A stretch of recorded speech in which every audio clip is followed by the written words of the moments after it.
stay. Singing to your bitch like I was Drake, yeah. Don't just try to tell me you love me. Can't keep it real if you really don't trust me. Come with a real, you hip in the front, so you get my meals. I'm gunning for the money in the bank. Come with a dank, scrolling in the tank, rolling with the gang. You sitting out on the sideline tripping, I go to the hole with the rock like Pippin. Yeah. I'm okay. What up, though, and welcome to Woodward Heavyweights live on WoodwardSports.com. I'm Eazy, joined by Spin More Rounds. So, we have Christopher Blatty in the building, along with Nicholas Koloff. Tiger sweep. Swept. Yeah, I wish it was a sweep. Yeah, I know, just kidding. Tigers swept. Hey, by boys. the Guardians, 3.5 game lead. I was told it was over, though. Football. I was today years old when I found out Stephen Kwan's numbers this year are worse than Hobbies. Worse than Hobbies. He's got a worse OPS. He's just a Tigers killer. I mean, he's Tigers nothing today, killer, but and he's got like 30 steals or something like that. But okay. And he's, I mean, I'd say they're both Gold Glove caliber defensive players. Do you? I mean, like, because obviously Hobby started the season like unbelievably. Is there anything to him playing outfield? No. Versus infield. Like, just No. get the juices No. going a little bit more. No. It's just, this is what he is, and hopefully he gets hot for the playoffs. But you know, I was told that it was over. I was told I was crazy for wanting to possibly trade Zach McKinstry for an everyday player at the trade deadline. We can't take him away from this team. But you know, hey, we are where we are. We are the youth of the nation, and we So just Pixie Dust. we need people to, like, Scooble did what he could. He went 7, only gave up 1, but you got to be better than that, Scoobs. Sorry, you can't give up any. This offense is awful right now. They have no consistency. Gleyber Torres is the only consistent offensive player. Riley Green is peak and valley. Riley Green's our best player still, but it sucks, man. They're really, really slumping right now, and the Guardians are playing great. And now it's a 3.5 game lead. You have another series with the Guardians coming up that's probably going to decide the fate of the Central. So you got to hopefully, if you win 2 of those, then you'll probably be good. But I was told it's over.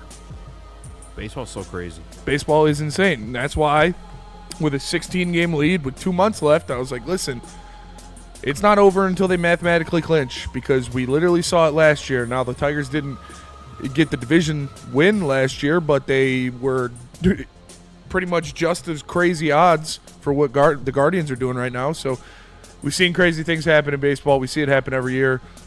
The Tigers just need to get out of this slump. Where are they going to next? Hopefully somewhere. We host the Atlanta Braves, who are coming off a sweep against the Washington Nationals. They swept the Nationals. Yeah. Coming into town, talented team. Very talented. But it's not the Guardians. So, will the Detroit Tigers choose to put up more than 1 run like they did today? They got shut out last night, and they put up 2 runs before the last out in the 9th in the first game of this series. So the boys are coming out hot, exactly when you want to put the knife in the back of the Cleveland Guardians to just annihilate them from playoff contention. They come in, they sweep you. You play just piss-poor baseball in terms of mental mistakes throughout this whole entire series, bad at-bats throughout this whole entire series. Oh, no. Mistakes from outfielders, everything you wanted to go. And the Guardians got 3 with the Twins. They're going to beat the Twins. The Twins suck. But all right, we got to beat the Braves, and then beat the Braves. Beat the Braves, and Then then we you got got the and then you got a Guardians. 3-game series against the Guardians. Yeah, but 2 runs before the last out in the 9th in the first game. 0 runs last night. 1 run today. It's not going to cut it, and that's what it comes down to in my eyes. You chose to not upgrade any bats. You wanted to play the lineups, and you've seen the Cleveland Guardians play your lineups against you at times when they're playing their bullpen because they've seen you so much. This isn't a one-off with a different team. You're playing the Guardians all the time. Can they still win this division? Yes, I would much rather be 3.5 games up than the other way around. And I know people don't want to hear the optimistic take right now, but it's true. But it's true. And it doesn't feel like that today, but the Detroit Tigers aren't dead yet. I'd also, like, if you won one of these games, you probably I would have felt comfortable. You couldn't get swept. Just that's literally what I said going into the series. Just don't get swept. And they got swept. Just to watch this. So you got to win against the Braves, and then you got to win at least 2 in your next series with the Guardians. Thank God football's back. This is an insane number for what it feels like right now. I wanted to look it up. Any guesses on what the division odds are? For the Tigers? For the Detroit Tigers to win the Central and the Guardians to win the Central. Detroit Tigers minus 140, Guardians 180. Tigers minus 180. Tigers minus 210, Guardians plus I like 180. Detroit Tigers minus 1,100. Wow. Cleveland Guardians What the plus fuck? 650. The odds are still in our favor, fellas. It doesn't feel like it today, but they certainly are. 1,100? Am I Minus a dirtbag if I throw a 1,100 little something on the guards? 650. Am I an absolute dirtbag if I throw something on the guards? Yeah. I mean, that's a nice... I wouldn't be mad at it. But That's a nice little... You know, definitely a dirtbag. Plus 600, I mean... Okay. I didn't think they would catch up. That's the makes part me I'll feel admit. better. They sold off, had half their team leave because they're gambling on the side. I didn't think they were going to catch up. I didn't think... I'll admit that. At least that. The guards are impressing me. Yeah, Crazy. they are. You do it more than me. I just did it on purpose. No, this is it's not good. Yeah, I know we have such a packed football show. Yeah, we Wanted do. to sneak it in there. I know you guys got the biggest Yeah. breaking news with this matchup. No. Take it away. We for sure. We have a special guest coming on, too, from Locked On Ravens. That's Kevin Shout out. Ostreider. That's a tough name, to be honest with you. I probably butchered that one. But we talk about the Tigers and this division kind of being dead a little bit. Speaking of that, Oh, my God. Chris, finally Segue. the relevant pop culture segment. Because there's some weird shit going on in R&B. Yeah, that's a really strong segue, but there's been this story that's kind of taken over the music industry the last couple days, and honestly, it doesn't make sense. So it started about a week ago that this missing 15-year-old was found dead in a abandoned Tesla that was registered to the artist David or D4VD. Never heard of him. So her I name don't is care. her name No, is I've heard that. Celeste Rivas, TikTok. and she disappeared in April of 2024. She was 13 or 14 at the time. Social media has pointed out several coincidences, including that her parents were telling the police that she had a boyfriend named David at the time of her disappearance, whom they never met. That's not good. And David is 20, by the way. Whoa. Yeah. So like The David? Yes, the David singer is 20, by the way. And also there's been several streams where they point out where they found a girl that looks like the girl that is deceased. So then Wait, it's wait, kind wait. of been What do you mean? They, Oh, that looks like the girl. like What's her that name looks again? like her, and her name is Celeste. Celeste Rivas. or Celeste some shit. Rivas, yeah. And they also both have matching tattoos on their fingers that say "shh." How do we know that? That was reported see by it. TMZ. That was reported see by it on their TMZ. fingers. Yeah, They say shh. yeah, Like shh. like as in SHH ...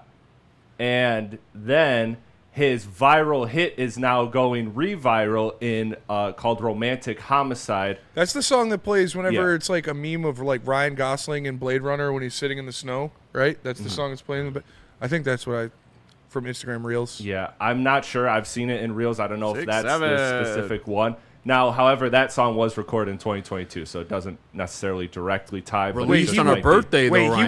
he was Ironic. 20 when she went missing, Ye- and she was 15. He was 19. He was 19 when she was yeah.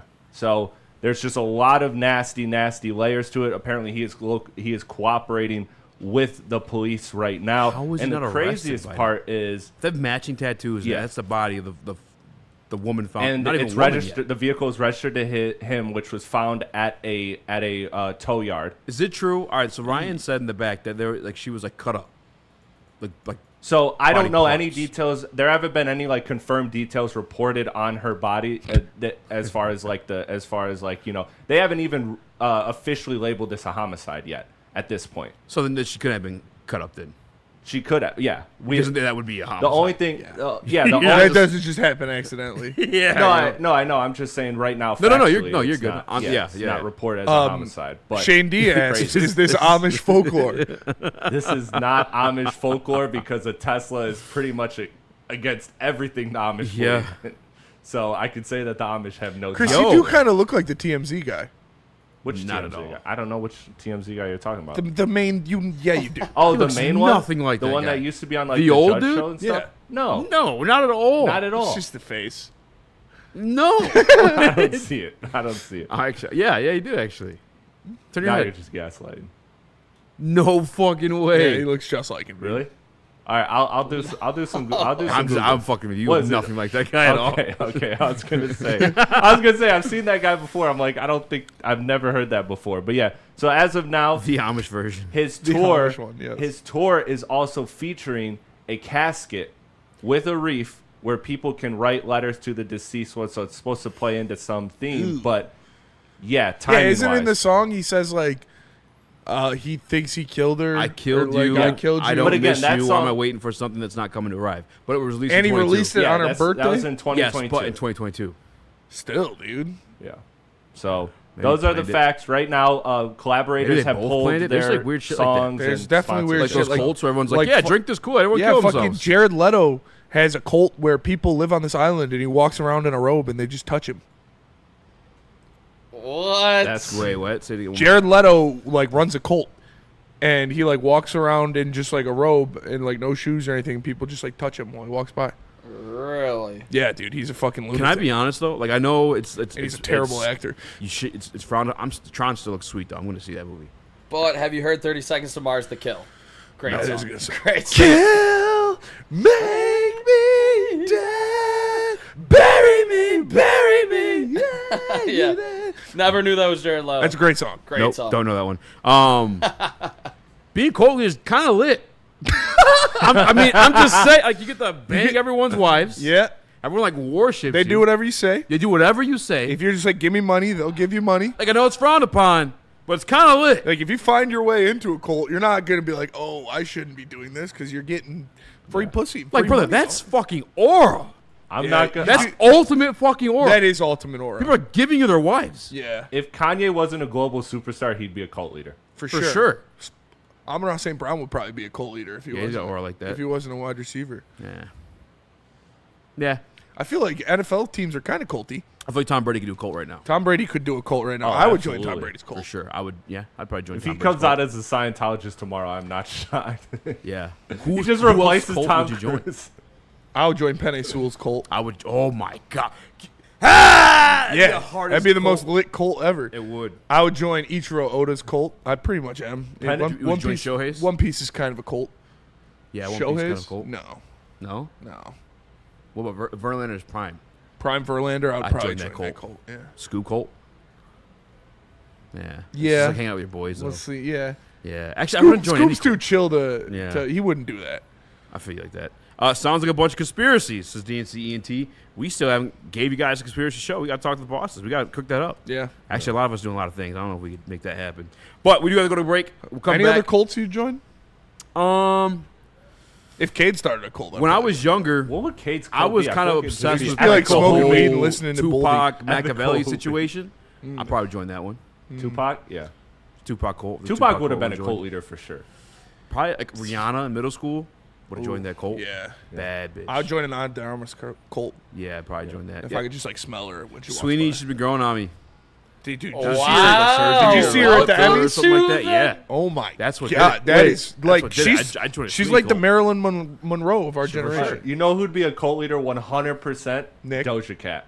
Yeah. Oh, Yeah. Doja Cat is in the cult, and she had to go full demon mode to Yeah, get in it. What that's are we true. talking Yeah, about? that's true. She literally, that was the grossest thing. By the way, guys, when we you talked don't bounce back from that. the porn politics yesterday, it actually pissed off a lot of people. Yeah.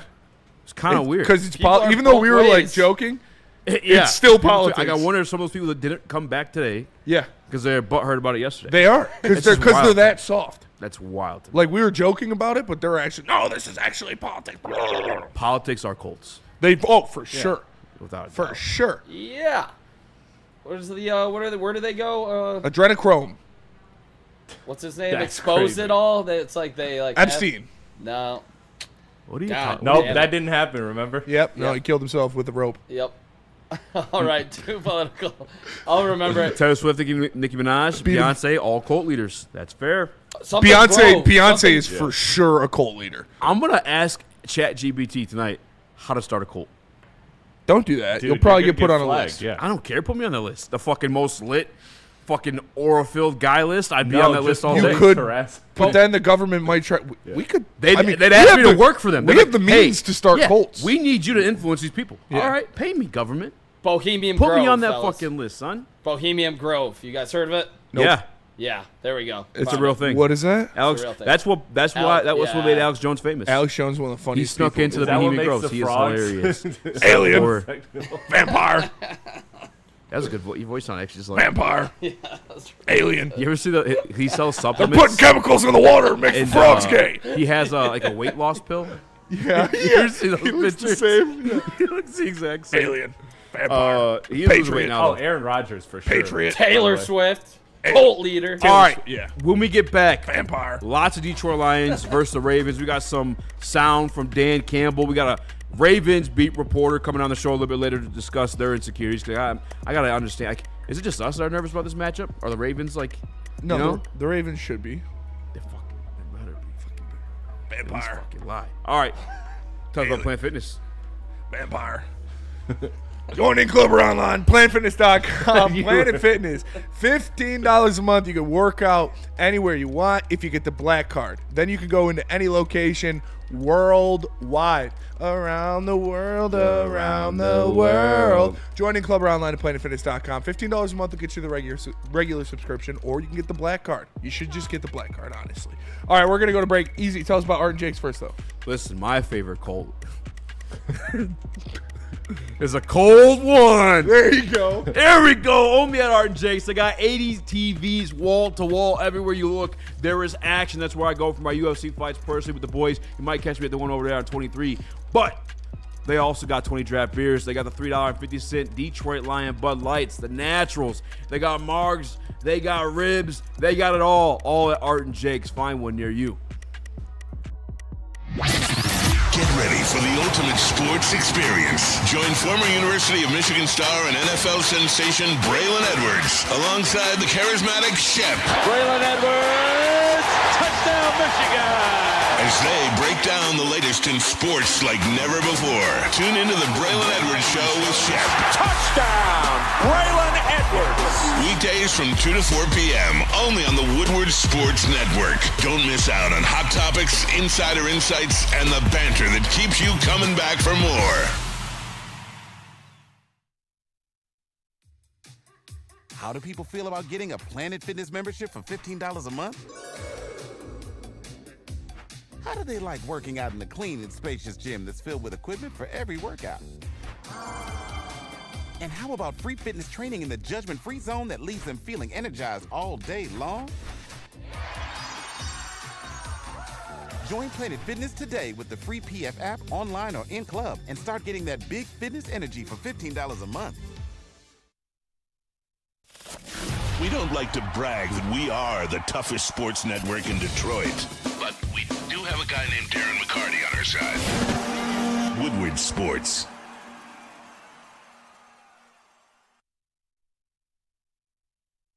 Massage Chair House. Shout Scan the out. QR code or visit massagechairhouse.com. Spinny was up today at the beautiful Bloomfield Hills one at the corner of Woodward and Long Lake Road. Checking out the new chairs. So we're going to get a new one here for our watch parties. Make sure you come check them out. Good Lord, massagechairhouse.com. Go see my guy, Dr. Eric Duncan, the leader of Massage Chair Review channels. I just put his link in the chat, too, if you want to go check him out. And I'm going to grab his Dr. Eric Duncan, his YouTube, and link that as well because his YouTube bangs, dude. Doc does numbers. And, yeah, shout out to him. He had me out there. I was checking. There are so many different options to choose from. It was crazy.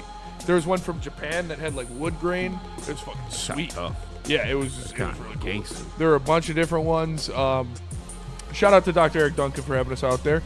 Yeah, the Wellness Doc. Make sure you go. I just linked his YouTube in the chat, so go give him a subscribe. And shout out Dr. Eric Duncan. The Diggy Doctor. We got one coming in. I think you guys are gonna like the one he's gonna bring in. You're going to like what you wear. Shep has called me out. He was like, during the read, he's like, "Why do you get to pick? Why do you get to pick the one?" I walked out. I was like, "Cause I'm here 12 hours a day." He was like, "That's a good point." Shout out to Shep. Shout out to Braylon Show. 2 to 4. Make sure you guys check it out here on the same exact channel. All right. Everyone's been kind of talking about the Detroit Lions defensive line. I don't think we're getting much pressure. But you get a little bit of update on a guy that can help save that. Because I've always shared the caveat that you can do it through 2 dominant defensive tackles.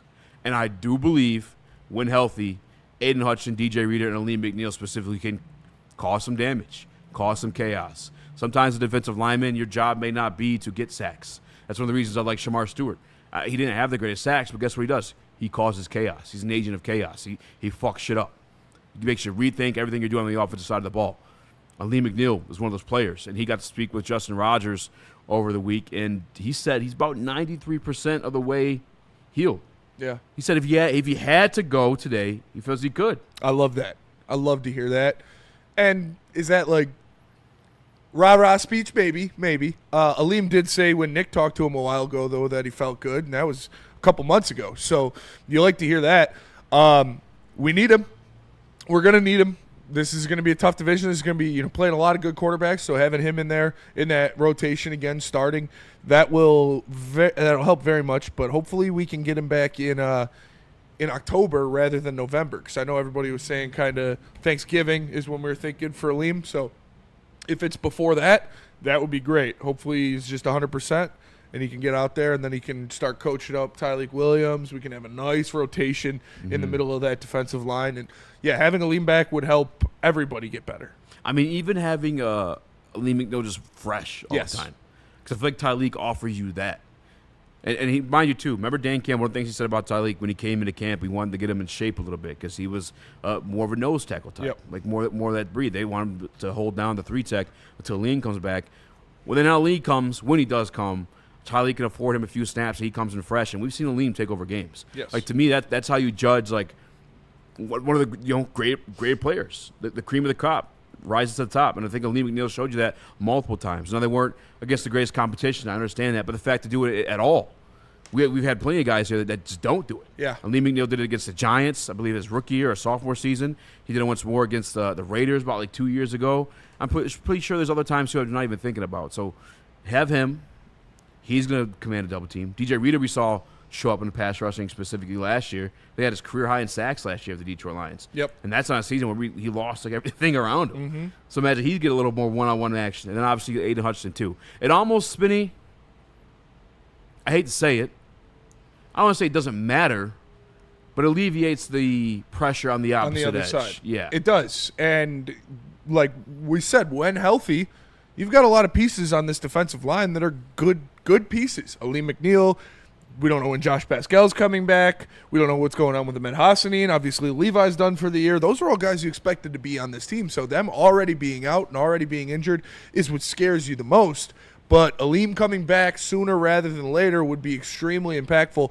And Neil likened it to edge rushing chaos, like how A.J. Hinch does pitching chaos. So, like, you've got Aiden Hutchinson, and then you've got edge rushing chaos on the other side.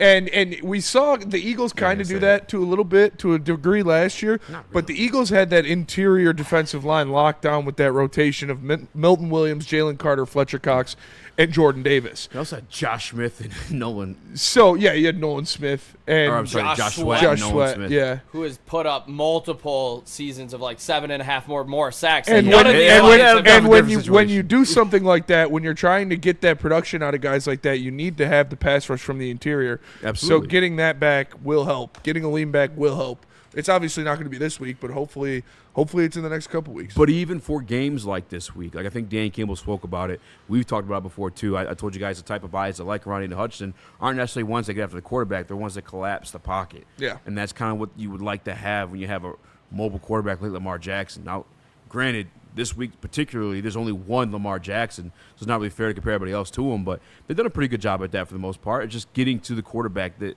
it really hasn't been there. And I know that 4 sacks last week, but you gotta context match. You got to put pressure on him a lot, and I'm seeing this stuff with Al-Quadin Muhammad. Everyone's like, "Oh, look at his pass rush percentage or pressure rate, whatever it is." He's like right underneath. I believe it's Myles Garrett or something like that. Look at his snap percentage. He's up to look at snap percentage, and then I looked up today too. I wrote it down.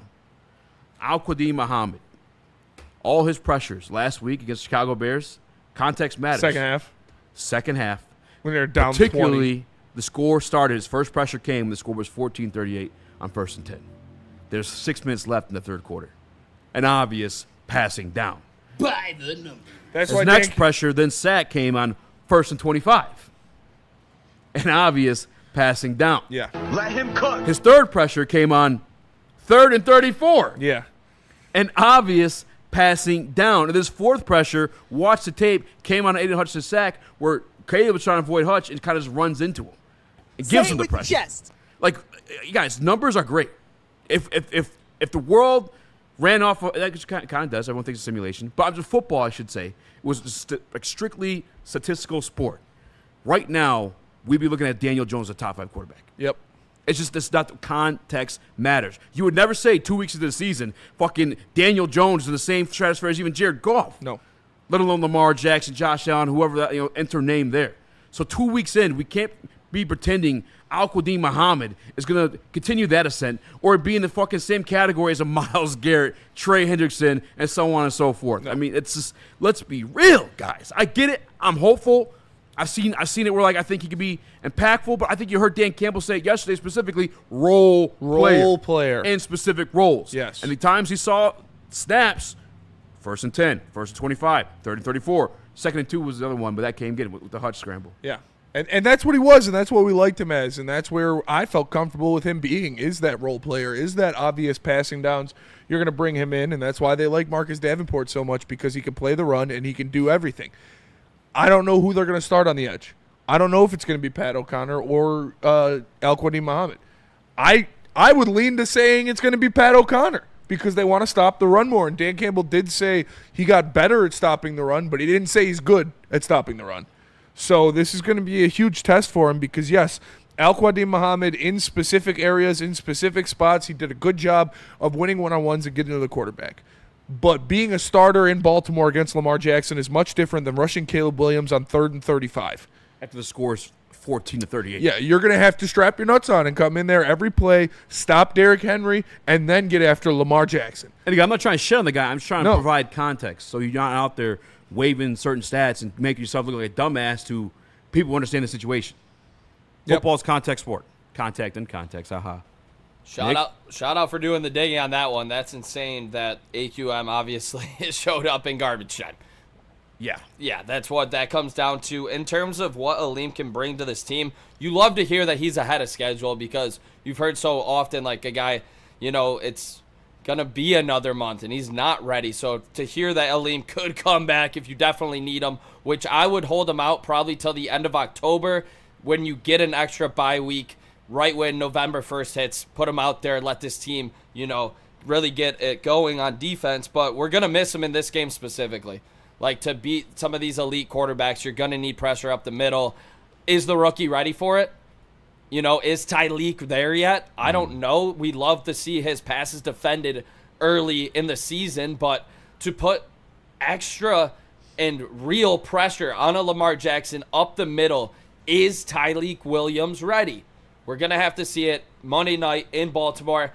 I don't know if he's up for the test yet, but, I mean, I loved what I saw out of him in week 2. I don't want to count him out just yet. He's got to be. It's not, fair or not fair. It's on you, kid. You're the second best pass rusher on this team now. You're supposed to be. He's got to step up. I need to see him get his hands up more. That was great against Caleb. Do that a couple times against Lamar. Contain that pocket. Don't let him run by you. Have your gap integrity. This kid's got to step up. Like, welcome to the league. At home against Chicago, that's fun. Go to Baltimore against Lamar Jackson after Derrick Henry's rushed at you 3 times in a row. Preach. It's welcome to the league, this schedule. Welcome to the league. You're starting because our stud's injured. And you're a first-round pick. And you're a first-round pick. And fairly or unfairly for where he was in his development schedule, he's thrown into the fire, and he needs to have success for this Detroit Lions team to have success. Luckily, he has a guy in DJ Reader that he can lean on when it comes to stopping Derrick Henry, a guy that's going to help in that aspect a lot. But he's going to have to go out there and make some plays. And a lot of this is on his plate, whether they wanted it to be or not. That's just how it goes. Yeah, shout out to Tyleek Williams. I believe he has shout out. Love Tyleek. Pressure according to NFL Next Gen stats in 2 games played. But again, you're not really looking to tackles to get after the quarterback. What's like you said, unfortunately, it's just maybe like the position he's put in this situation. But I think Hutch will be there. Hutch will be there. And by the way, too, like the things we're talking, a rookie and Tyreek Williams getting better throughout the season. Alim McNeill joining us throughout the season. Same for Josh Pascal. Al-Quadin gradually getting more snaps and seeing what he could do. All of it's in progression and getting better. And I think Dan Campbell has some interesting things to say about that according to this matchup. We'll get to that next. But Feist. Feldman. We'll get to that next, but before you do, make sure you check out Feldman Chevrolet. It's Michigan's #1 Chevy dealer with 5 locations in Highland, New Hudson, Novi, Livonia, and Lansing. This month's specials include a 2025 Silverado 1500 Crew lease for $189 a month. And you can also get a 2026 Equinox LT lease for $219 a month. This offer ends soon, so get there quick. First to the whistle. First to the Whistle Lions edition every Sunday at 8 a.m. with Matthew Broder and Terry Foster. You wake up early, game day, you want to hear about the Lions, you turn on Woodward Sports, you fill up your cup of coffee, and you listen to what the legend Terry Foster and the man Matthew Broder have to say. The game matchup, who they walk out for, what bets they got going. Just make sure you tap into First to the Whistle Lions edition every Sunday at 8 a.m. with Terry Foster and Matthew Broder. No one gives away more cash and prizes than Woodward Sports. You don't believe us? Here's our latest $10,000 winner. You guys posted, hey, if you guess all this stuff right, we'll give it's $10,000. I'm like, okay, well, why the hell not? And the winning doesn't stop there. How about our Outkick Your Coverage winner? I think you won. This guy's got a hot girl. Bigger prizes, bigger giveaways, cash, merch, tickets, and more. All from the biggest sports network in Detroit. No one does it bigger and better than Woodward Sports. Make sure you're following, liking, subscribing on Instagram, Facebook, X, and YouTube for your chances to share in the winning. From Detroit's #1 sports network, Woodward Sports. It's electric. It's the Great American EV Sale at Feldman Chevrolet. With over 800 EVs on the ground, it's the largest selection in the state. Drive home a 2025 Equinox EVLT for just $159 a month, or a 2025 Blazer EVLT for only $179 a month. But hurry, the $7,500 federal tax credit disappears September 30th. The countdown is on. The Great American EV Sale is here, only at Feldman Chevrolet. Detroit has the best sports fans in the world. That's why they deserve the best sports coverage in the world. We are the Woodward Sports Network.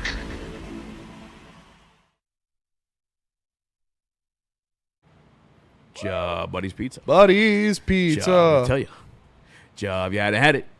You need to try it. It is Buddy's Pizza. They have been doing this thing for 79 years. 1946, if I'm not mistaken, is when Buddy's Pizza established the Detroit-style pizza. They are an inventor of one of the most famous styles of pizza around the world. Around the world. Try it today. Get yourself 10% off by using promo code TIMMEAL at Buddy'sPizza.com. What up, though? Welcome back to Whatever It's Live on Sports.com. I'm Eazy, joined by Spin More Action, Chris, Nicholas Koloff. Smash the like button, be a friend, tell a friend, share the stream, get your thoughts and opinions in the chat. The super chats get read first with priority, starting with El Gato. Says Lions are 9-1 with a waxing crescent moon. Monday Night Football, is that 100? I think so. I remember something about that. Yeah. Mike Payton. Mike Payton's the moon guy. Mike Payton is the moon guy. Shouts to the moon guy. Did you see what Ben Raven posted? No, what did he say? Marcus Davenport was listed as questionable with a chest injury. A chest injury? They listed it as a chest injury. I did not see that. On the injury report. You know what that is? Broken heart from all these fans not believing in him. No one has faith in Marcus Davenport. He can't stay healthy. His heart's broken from all the hate. Honestly, though, and real quick, actually. I saw you tweet this. No way. Easy. Don't do it. Don't do it. I mean it. He has no control over it. He has very little control over his body when he gets hurt. I don't think we should be killing him for it. I don't think anybody's killing the team. What do you mean? You see our boy JB in the morning? What did he say? Talking all this shit. Everyone's talking shit. It's not. It's on the team for believing in him. Exactly. Yeah. So I think fans, as a collective, take it easy on him. Direct it more towards Brad. Although Brad doesn't really deserve it either. I mean, Brad deserves it, absolutely. In this situation, he does. And just, I don't think people are comfortable bitching at Brad because Brad's done a lot of great things. Brad for sure deserves all of the Kenny, I see your chat. We'll get to it all too. of the blame, all of the harassment.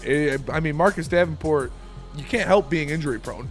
You can help re-signing injury prone players. You cannot do that, and that's what I'm saying. I don't see people attacking Marcus Davenport. What do you mean, brother? Have you been? I don't see it. You are lying your ass off. Okay, in the dude, chat. sure. You do it. Skin made of paper, glass, or bones made of glass. It's true. It's attacking him. How is that attacking him? It's the truth. He's injury prone. It's attacking. If you don't want people to say you're injury prone, don't get hurt. I'm just saying, I think we should direct that's the not anger attacking him. at Brad Holmes and not so much this. Well, I listened to the post game last week where he got a sack and the team won. By the way, this guy, maybe he's just that type of guy too. I see the pain in his eyes. I feel like mentally we're fucking destroying him as a fan base. I mean, I don't know. If we had complete control of our bodies, I'd be 6'7". No pun intended. Pun intended. Yeah, nobody's yelling at Marcus Davenport for getting injured. We're They just are. pointing out the fact that he's injured all the time, Yes. and they're mad at the Detroit Lions for continuing to sign him. And when the media session is open and you get a chance to talk to a player that's hurt all the time, you're going to talk to him about being hurt. Yep. How can you fix that moving forward? And then when he gets mad at that question being asked, it's because you can't stay healthy. dude. It's just a fact. So I don't think anybody's attacking Marcus Davenport for his personal views and, his... I think people are attacking him because people are pissed the fuck off at the situation. Once again, the Lions not addressing it. And if Marcus Davenport, could stay healthy, he's not going to, A, get these questions from media members, and B, the Lions fandom, the Lions faithful, isn't going to light him up if he's on the field. So, yeah, I don't agree with that one, Easy. What? That you think you should be tagging Marcus Davenport? Listen, you're allowed to be Attacking upset. is such a soft I way of just saying think it. we should redirect it at Brad Holmes and the Detroit Lions, not so much him. I think we do. I think that's what we do. I don't think that's what people do. You say Marcus Davenport's injury prone? Is that attacking him? No, that's a stating a fact. He's injury prone. Yeah, It's not his fault. He just is. Yeah, It's Brad Holmes' fault for giving him more contracts. yeah. And it's Brad Holmes' fault for putting all of your hope and faith into an injury prone player. You can't. Exactly. You can't, isn't it the definition of insanity to continue trying to do the same thing and expecting a different result? Quite literally. Continuing to pay an injury-prone player and then him getting injured, you can't be mad at that. You got to be mad at yourself for paying him again. Justin says, shouldn't bitch about him or Brad. Justin, what are we doing? Was he want to bitch? They make moves. Our job is to agree with or disagree with that move. Marcus Davenport's already hurt, Justin. What are we doing here? What are we doing? Baby, Gina, come on. Put down the weed. Shout out to Kenny Powers, who also sent a super chat. It says, even if healthy, does this team actually have the pieces to hand Lamar his only third loss against the NFC conference? Yes. I do think so. I last time out, things were different. Ja wasn't Ja yet. He hadn't arrived. You can say the same for a lot of the people on this team. Doing laps. I would She too. knows. She knows. She came to have you enjoy Nicole. She is stacked. That would be my Colt tactic, by the way, too. I would have That would work on me. like Lady Jane's. I would. That would work they'd on be you, too. Oh yeah, that's what I'm saying. If you ever want to kidnap To be Eazy, honest- just bring some bad bitches. That's what the Mormons do. I had it when I was managing AT&T. I had a Mormon chick come in. She's from Yeah. Utah, fixing her phone, whatever. Shit wasn't working, and she's like, "Oh, wait, what are you doing tonight?" And I was like, You want to come to church? she was saying, she's talking about hanging out. I'm like, yeah. Yeah? Oh, yeah. And I was asking her questions about being, what's the religion? Mormon. Polygamous, is I guess the conversation we were having about. Yeah. I was a freaky-ass young boy. And she's like, yeah, yo, we talk about tonight. Come tonight. And then I found out it was a meeting. And I was like, oh, she's trying to get me to join the fucking cult. Yeah. But I was like, are we gonna fuck? I'll join the cult. So, like, what's going on? But Did you fuck? No, dude, I got scared. Did you join? Wait, where did she want to meet you? They were having some meeting out in Waterford. Oh, yeah. No way. Yeah. She wanted you to go to a meeting? Miles Yeah. away from Oh, civilization. That was the hangout. That's what she was inviting me to hang out. It was like, yeah. I was like, oh, You should ask if she wanted to blow you in the bathroom first and then not show up to the meeting. you want to go blow me this porter potty? Don't knock until you try it. Dude, oh, gross, man. You're like breathing with your mouth open too. Sorry. To Kenny Powers' question though, can we beat this team when healthy? I do think we can. I think we have a lot of people that have arrived since then. Again, Ja wasn't himself then. I don't think Branch was a big impact guy in the league then. We have a lot of guys that have made impact for this team at an all-pro, Pro Bowl level that just weren't that at that moment in time. And if they were even, they're better now. Real quick, Tribe in the Woodward Sports Chat, Shout he tries to get me every time. Gotcha. By just like saying random stuff. You read his comment. Yeah, but no, I'm not even going to read it. But do you see he's acting like I'm the one saying that the Tigers are doing well and fine. Doing well, it's just dog. like he doesn't even know what he's talking about at this point. In PWMU, I would for sure. I would have for sure. She was a beautiful young lady. DET 38 says, are Cliff Averill and Kyle Vandenbosch available? Man, I used to love Cliff Averill. Cliff Averill was a dog. Kyle Vandenbosch, cringe. I liked Vandenbosch. No other way around it. The red contacts, I cringe. loved it. I Nick ate loves white it players. up as a 10-year-old. I was like, holy shit, that guy's going against you. You're cooked. That's fair. That's fair. Very impressionable. And honestly, like, you got to think, if you didn't know that was across from you and you saw it, in your head, you'd be like, what the fuck? Yeah, but could you imagine Is other this guy NFL wearing contact? Yeah. Like, what am I looking at Could right you now? imagine other NFL players being like, this dude's fucking wearing red contacts right now? It's kind of like a mind game. You remember? Did you watch the interview with Jared Goff and Shark Sanchez, whatever you call him? Yeah, Shark Sanchez. Did you watch it? You got it? No. Okay, so when Mark Sanchez was with the Jets, Shark Sanchez, and them and the Baltimore Ravens, like that was the top of the AFC. Mm-hmm. They're going to face them, and Rex Ryan told him, like, you gotta just don't look at the pregame entrance. You can't look at the pregame entrance. He's like why? Ray Lewis. Yeah. He said he looked, and he's like, what the fuck? You want to play those guys? Yeah, dude. That was it's a mind game thing. And that was a team full of dudes, man. Yeah, man. I believe it. Shout out to DNC ENT. He says, and for all those points you are making, Eazy, you can't keep say the same about the Ravens. They didn't have Derrick Henry and Kyle Hamilton. And Kyle Hamilton wasn't Kyle Hamilton yet. No, Kyle Hamilton was him out the gates. Out the gate. You But were they correct didn't have about Derrick Derrick Henry. Henry. Yeah. That's very true. And All they right. didn't have Malik Starks. Yeah. Yeah. We're gonna compare the rosters when we get back. How about that? That's fair. I thought we had Dan Campbell audio or We something. got Dan Campbell audio as well. We are packed to the brim. Detroit Lions versus Baltimore Ravens today. But first, Not today, Monday. well, the breakdowns, previews. But first, Let me tell you about Loom. Loom Cannabis. Loom Cannabis. Go to loom.com to find a store near you. They've got new buzzins just in time for fall. Apple cider flavor. Like, what else do you need there? I love apple cider. I love getting high. So you can get the apple cider buzzin from Loom. And you can use WSN30 to get 30% off your order. You want to get high? Scan the QR code on the screen. Go to loom.com to find a store near you. It's Loom Cannabis. And Sharon's Heating and Cooling. You want to make sure the airflow is good through your house. Hit up Sharon. Listen, winter's coming up real soon. Make sure your furnace is tuned up. DTE customers can get a free tune-up, and Sharon's can do it for you. Family-owned and operated since the 80s. Go to SharonsHeating.com or scan the QR code to make your appointment. You don't want to be caught with a broken heater during the winter. Do it now while it's still 80 degrees outside, because you know in a couple weeks it's going to be snowing. Go check out Sharon's Heating and Cooling. The boys of summer are ready to get back to the playoffs, and there's no better place to get your Tigers coverage than Woodward Sports. Join us all season long as we follow as our hometown Tigers claw and fight.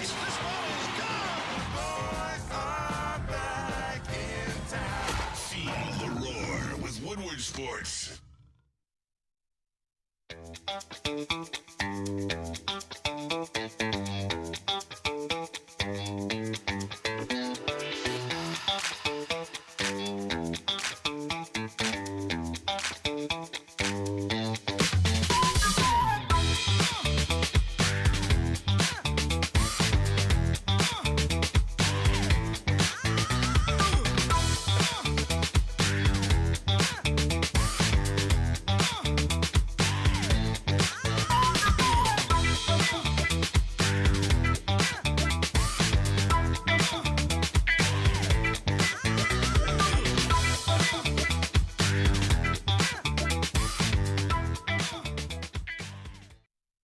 Congratulations to the real Coach of the Year, Motor City Dan Campbell. Just put your head down and go to work. It's about to be fun, man. It's about to be fun. Woodward Sports. Josh, we put the jars in motion. They are in our rotation. Josh, The Jars in motion. Listen, the Jar Skate Jam, September 27th, Madison Heights. The boys will be there. $8,000 in cash prizes. You don't have to necessarily win the competition. They're doing tricks for cash. You could jump on a skateboard. And if you're in the running, you might get bought like $50, something like that. It is the Jar Skate Jam, the second one. Go check it out. The Madison Heights grand opening, September 27th. Also, $1,000 stash bags given away. $1,000 stash bags. I keep saying $1,000. 1,000 stash bags given away. And 50% off store-wide. Smoke weed every day. What up, though? Welcome back. So whatever, it's live on WoodwardSports.com. I'm Eazy, my spin Raxter. Chris. What up, though? Smash like button. Be a friend. Tell a friend. Share the stream. If you got something to get off your mind, get your shit off. Get your shit off. But if you want it at the top of the line, sit in the super chat. Super chat. All right. DNC made a great point. They got better, too. Yeah. They did. So let's go down the line, Smitty. Okay. What roster is better pound for pound? Starting with the quarterback position. Get it out the way. Or should we do it last? I mean, First. do we got to do it last? Do we got to do it? I don't think we got to do it at all. Everyone's taking golf, right? Yeah. BDE today was supposed to be Neil and Stick. I don't know what happened. Miscommunication. It was just Neil. I was really mad because my first topic that I put on the prep sheet on BDE today was Jared Goff versus Lamar Jackson. Who's got the edge at quarterback? And I know both of them would have said Jared Goff, and I would have had to crash out because Lamar Jackson is obviously the better quarterback. Yeah. Okay. No disrespect to Goff, but there's like at least 5 or 6 guys that are better than him. Yeah, just love us this shit. I mean, yeah. Let's get out. Just look at it. We're going to get in a conversation of it. I don't get in the arguments about it. Certain guys in chat can feel the way they feel, but I think everyone kind of recognizes Lamar Jackson as a better quarterback as of now. No, I'm telling you they won't. Okay. The king of the north. You taking Jared Goff, Neil? Neil, Jesus. Did Jared Goff, did you guys talk about it still? No. There's a king of the... Stick on tomorrow? No. It's Terry. I'm not gay. He didn't want to have to come out and ducked. Say it. Yeah. All right, that's fair. All right, fellas. He's taking care of his daughter. Like, yeah, sure you were, dude. There's a king of the North, fellas, and it's the AFC North. It's Lamar Jackson. Okay. He All runs that division. Everybody knows it. He owns the NFC. Everybody knows it. This is going to be the toughest matchup of the season. I think that the Lions can go out, make this a game, and make it competitive till the end, and maybe pull it out. But to say that the Detroit Lions have a better quarterback heading into this game is crazy. All right. You would have to attach 3 to 4 first-round picks and Jared Goff, and they would still probably say, ha, ha, ha, ha, not a chance. What if I did Jared Goff and Christian Harper package deal? Can I keep my first rounder? Is this a Mormon type of situation? Hey, you know what? I cannot promise they'll commit. No. But you have the opportunity to sell. Vocal promise. Okay. Well, I can't do that. Moving on to running back position. This is where I think we'll have a debate. Because I know, yeah, exactly. I'm going Lions. I know you're going Lions. I'm going Ravens. Jahmyr Gibbs and David Montgomery. Jared Henry. Are better than Derrick Henry and Keaton Mitchell. Who even is their backup? Justice Hill and Keaton Mitchell, yeah. I guess I did it more as like starter versus starter, and I went with Derrick Henry. Who's the starter? Derrick Henry. No, for the Lions. Jahmyr Gibbs. And like last year, more yards. And I was like, okay, well, Ja didn't have as many carries. When you look at their yards per carry, Derrick Henry's 5.9, Ja was 5.6. They both had 16 rushing touchdowns. I think Ja had technically 4 receiving touchdowns, but one was on the fucking from Amon-Ra. So it's not like a real one. So they both had 3 actual like receiving touchdowns. Why is that not a real touchdown? It's a real touchdown. It's not like a real receiving touchdown. Why? Yeah. It's not like a receiving touchdown. Why? It literally is, though. Catches the ball. Yeah. I went there. and listen, I think Ja is going to be in that conversation for sure. But right now, it's Derrick. The future is now, old man. Unless, because he did get stuffed last week. 11 carries for 23 yards. The future is now. The Cleveland Browns.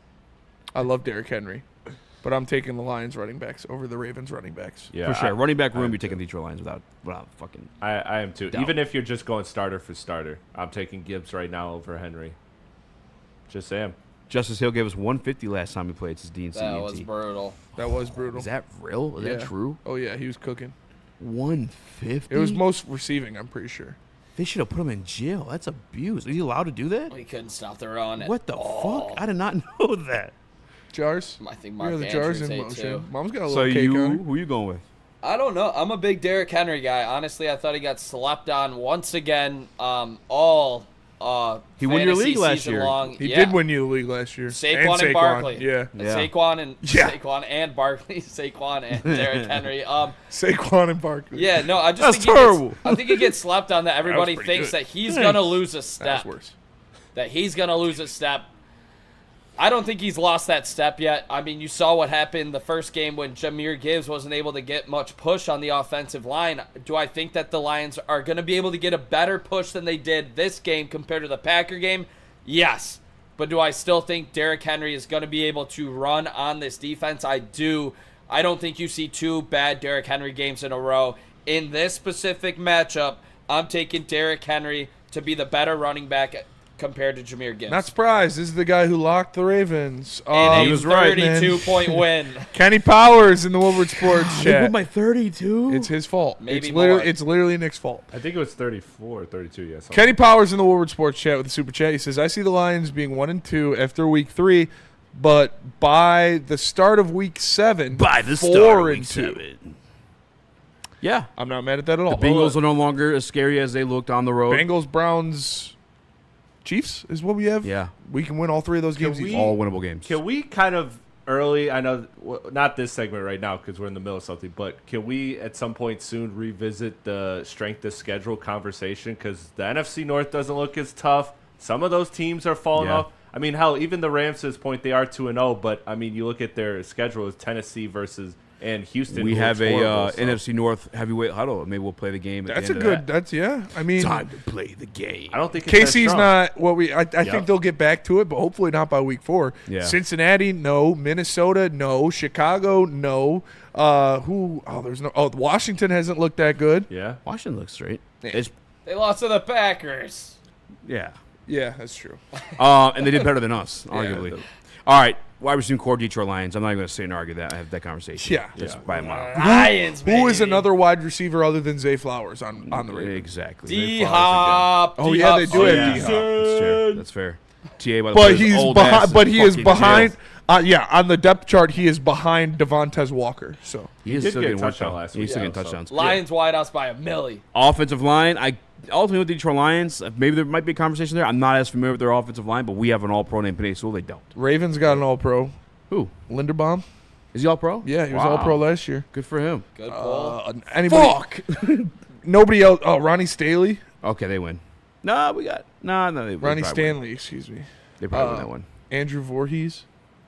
Fine. All right, Ravens got the better offensive line. I don't know. I'd still probably take the Lions. Tight end room. It's tough because they got the numbers. It's kind of like the David Montgomery job. Well, Isaiah situation. Likely's hurt, right? So yeah, is he coming? Is you up on the did it on that? Anybody? Don't sleep on Brock. Don't sleep on Brock. Brock Wright. Yeah. Mr. Burners. Oh, that's fair. Brock that's the fair. Glock. I'm taking Laporta over Daniels. Yeah. If Likely was healthy, I'd give it to the Ravens. Andrews. But since he's not, or Andrews, that's what I meant. Yeah. Yeah. Mark Andrews is in peak shape, dropping Whoa! passes already. Give me the Lions tight Real end. quick. What? Super Go ahead, chat. drop the horn. Namdi Matabuke did not participate in practice today with a neck injury. Neither Kyle Wiggins did not participate today with a hamstring injury. Taylor Decker and Jack Campbell didn't Nate participate. Wiggins in did camp not participate today with a groin injury. Groin. I mean, neck probably could be a practice. Is that rest day. interesting? I kind of wanted. Patrick I Ricard, wanted to hear hamstring. bro. he did damage to us too. I think he missed the last game. He didn't participate either. He's one of the best fullbacks in the league. Isaiah Likely did practice today, limited. Fuck. But I got to figure out what's going on with fucking Matabuke. If Matabuke doesn't play, if Matabuke and Wiggins don't play, I might take a little underdog in Detroit Lions in that situation. I ain't going to lie to you. but like I said, they're going to. Clap cheeks. I'd be surprised if these were serious injuries that kept him out of this game. They're not playing until Monday. Just like the Ravens had a couple guys gone. Taylor Decker and Jack Campbell both didn't practice for the Lions. They're probably both going to play. So I'm not reading into anything yet. I am. Still don't care. I'll take it. Nate So Wiggins. are you crashing out about Jack Campbell possibly being out then? Well, no, because he rested last week. These guys didn't rest for them last week. You know what I'm saying? Are you know that? sure? A little different situation. So I'll take this. Matabuke, that might be a legitimate like rest situation. I can say that's a legitimate rest situation. Yeah, neck. Groin for Nate Wiggins. Bro injured his throat. Whoa. Come on. All right, let's go to break. We're going to come back. We're going to dive back into that. We're going to keep talking Lions and Ravens. But first, let me tell you about Jack's Car Wash. I'm looking at one right there. Jack's. Come get a free car wash from Woodward Sports. Just text WSN to 888-522-1729, and you can get a free car wash at any of the 40-plus Detroit or Metro Detroit, locations. Jack's Car Wash. Again, text WSN to 888-522-1729 and get a free car wash. Love Woodward Sports? Love wearing clothes? Then you should be wearing Woodward Sports clothes. Check out our full line of merch at woodwardsports.com. Just click on shop. We have all your favorite designs, like Dan Campbell kneecaps, Woodward Golf, and of course, our own logoed out merchandise. Men, women, infants, kids, all love Woodward Sports. Impress your friends. Impress your boss. Impress your dog. Buy Woodward Sports merch today.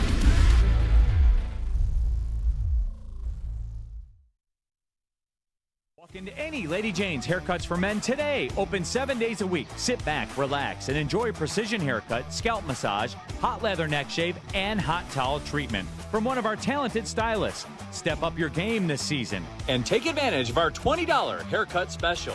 Scan the QR code and get your coupon today. Lady Jane's Haircuts for Men, the ultimate haircut experience. Open 7 days a week. Walk-ins always welcome. Lady Jane's Haircuts for Men. It's wicked awesome. The bats are hot, and the weather is getting hotter. Summertime in the D with Detroit's big hitters, Woodward Sports.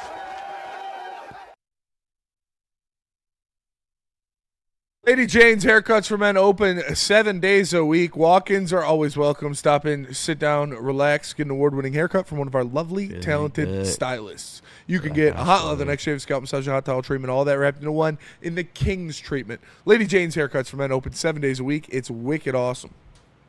I got a King's treatment from JC last week. No, you didn't. Okay. Wow. Take that back right now. I swear I did. Oh yeah? I got Super King's Colt Leader The treatment. hot leather neck shave is actually, it's a nice touch. I didn't do it at first, my first couple of haircuts, but I got it the last couple times. Yeah. Definitely worth it. I got a hairy neck too, So Nnamdi Matabuke was on the injury report last week with an ankle injury. This week it's Justin. a neck injury. He changed it back. Justin's an American His name. mama named him Nnamdi. Once you I'm got gonna call him Nnamdi. Yeah, once you got that bread, you going by Nnamdi. But someone in the chat, Nick said his throat was stepped on. 313 Kurt said that he took a cleat to the throat. Oif. I would have been an adventure like you until I took an arrow to the knee.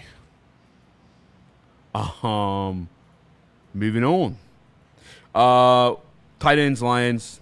All right, defensive line. That's a tough conversation. If Matabuke is healthy and they have Mike Green. Matabuke. Kyle Van Noy not playing. I might go Lions now. Kyle Van Noy not playing. Mike Green out there, obviously. You've got Matabuke. And then Mike Green. really nobody. Broderick Washington. Do Lions fans crash out if Mike Green sacks Jared Goff in this game? Nick will. Does Nick crash out if Mike Green sacks Jared Goff? Look at him. He's You think just that dancing? guy's crashing out? He's I'll go doing the Detroit money Lions. Well, all right. Will I crash out? Probably. Is Aiden Hutchinson better than Nnamdi Matabuke? I think they're at the similar level of being pretty- like yeah, top they're pretty three similar. at their Different position. positions. Yeah. Top three at their position. I don't think Aiden Hutchinson's top three. He hasn't shown it this year. We all projected him to be on his numbers last year. Yeah. Can we see it this week? We need to see it this week. Yeah. We'll get into that later. I might put Matabuke above Hutch just for right now.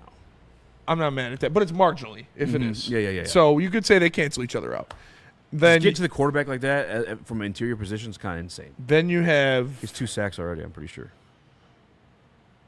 I might Mike go Green Lions. versus Alim Yeah. Mike Green versus Tyleek Williams. He looked good. Kind of a wash too. I watched against the Browns. He looked good, but the same situation as Al-Qadim Muhammad. Yeah. Pin years back and go, bro. And then you got Travis Jones versus DJ Reader. I'm taking DJ Reader. And then you've got Broderick Washington Jr. versus Al-Qadim Muhammad. Kind of a wash. So If you want to lean Lions, sure, but I think it's pretty similar. Okay. Linebacking core, I went Ravens. They have Roquan Smith. They do have Roquan Smith. It's kind of as easy as that. Yeah. Yep. I'm not mad at that. They got a weird 3-4 defense too, so it's kind of rough to Yeah, I go. Okay. Cornerbacks. Is Marlon Humphrey healthy? It was to say on there he's not in the injury report. It says injured. Does it? Yeah. Let me go back here. Ravens injury report. Defensive, cornerback specifically. Cornerbacks, it's them. Marlon Humphrey is better than DJ Reed, and Nate Wiggins has been better than Terrion Arnold. Marlon Humphrey groin, but he was full participant today in practice. Okay, so cornerbacks, it's them. Okay. Safeties, it's the Lions. Safeties, it's the Lions. All right. So they're pretty evenly matched teams.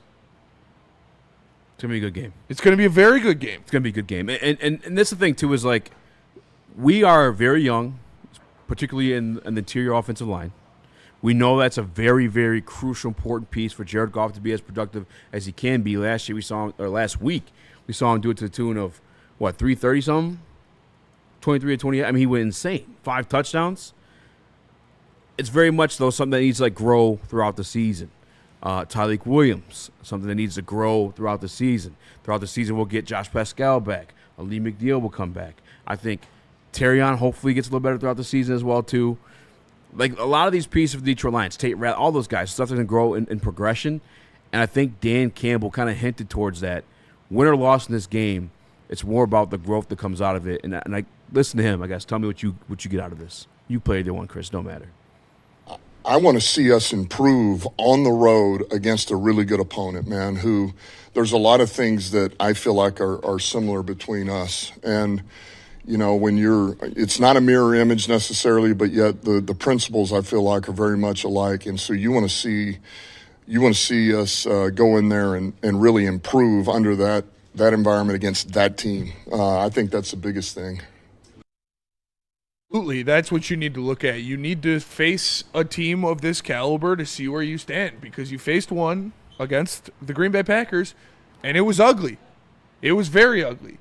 So the test against the Ravens is going to be something that you're going to have to answer. Obviously, you have the baked-in excuse against the Packers. It was the first week of the season. You had a lot of miscommunications. The red zone offense did not look good. All right. Well, week 3, those miscommunications shouldn't be a thing. We didn't see them in week 2, so you can't have that same excuse. You got to go out there and take care of business. Yeah, I think as fans in media, we're kind of expected, maybe the right, to kind of freak out because we don't know what's going on internally. But ultimately for Dan Campbell, say they go out there and get waxed, okay, Dan Campbell has to recalibrate, regroup, what went wrong, and fix it. Yeah. We're not aware of what's going on inside, so we get the luxury of just freaking out. Take it either way, you're not going to win a Super Bowl like this, looking like that. But for the Detroit Lions specifically, just the way we're talking about this team, right? A lot of young pieces, even here in Dan Campbell. I just want to see how we compete in that environment. Yep. It sounds like he's very much understanding of we need to take this season game by game and just make sure we correct what is showing as weaknesses when we ultimately get to the playoffs. And I still believe no matter how tough this season is going to be, no matter how many losses we may take, well, obviously the losses you may take matters, but as long as we get to the playoffs and we have a understanding of what we need to avoid, what we need to be better at, that's my takeaway from hearing him say that. And it's it does comfort me a little bit because it's we might lose this game. I'm going to tell you I'm going to crash out, but this makes me less likely to crash out and be a lot more understanding. Now, it's kind of my job to crash out and blow these things up a little bit, but I like hearing that from Dan Campbell because it does make sense. It's not like if this was the conversation last year, that's what are you talking about, brother? We should be talking about winning this game. Yeah. But this isn't last year. This is a whole different season, different team, different expectations, maybe even. So does the way they lose matter at all? The way, because again, if the Ravens blow us out the water again, I mean, look, you do have fair gripes, this is a new system, rookies, blah blah blah, but I mean, it does kind of feel away, right? If they get blown out, but if they're competitive, I think context matters to that loss, right? Context matters. Ultimately, honestly, no. Yeah. Because it's such a long season. Okay. But for us, I think we're allowed to freak out. We are allowed to freak because out. like we are looking towards Super Bowl. We are looking towards These the are the playoffs. teams you're going to have to beat. They're looking at week by week, and I completely understand that's what they got going on. Us on the outside, we're allowed to freak out a little bit. Yeah, We are. These are the We have to teams get on you here got to and give you beat. these If you projections. want to win a Super Bowl, you're going to have to beat teams the caliber of the Green Bay Packers and the Baltimore Ravens. He And can't you might freak have out. to do it on the road. He doesn't have the luxury of freaking out. He has to stay strong, figure out what went wrong, and fix it. So yes and no. Nick, This 100% matters how you lose this game. I don't want to hear any other spin zone on it or anything. Because how you performed against the Green Bay Packers is not acceptable. I don't care that you were breaking in basically 2 rookies at guard and Graham Glasgow switching over to center because he's played there before.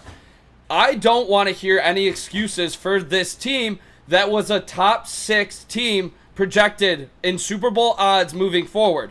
Everybody has talked about the amount of all-pros, Pro Bowlers that Brad Holmes and Dan Campbell have developed on this team. When you add on these new rookie pieces, which you're going to have to do, you need it to fit in pretty damn well and be a smooth transition moving forward. This is learning from week 1 in a tough environment in Lambeau and treating week 3 in a tough environment in Baltimore as a game where you cannot come out and look like you did in Green Bay. Yeah. Flat out. If you get embarrassed in Baltimore, hell yeah, I'm going to tell you the next day that you're not a Super Bowl contender because you aren't. Yeah. that's fair. Like I if said- it does happen, you aren't. Dan Campbell has to correct and fix that.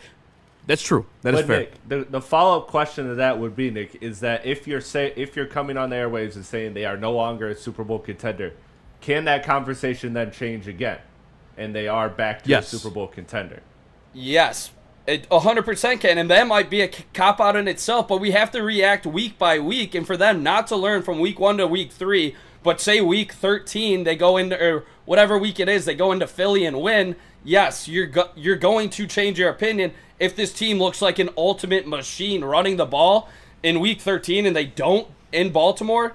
Yeah, it's going to be a little bit different, but it's at the end of the day, they need to learn from these games, and you want to see them take a big step from week 1 to week 3 now going into Baltimore. It's not want to see. You need to see them. You need to see this because when you go up against a team like Green Bay in Green Bay, yeah, it's gonna be tough.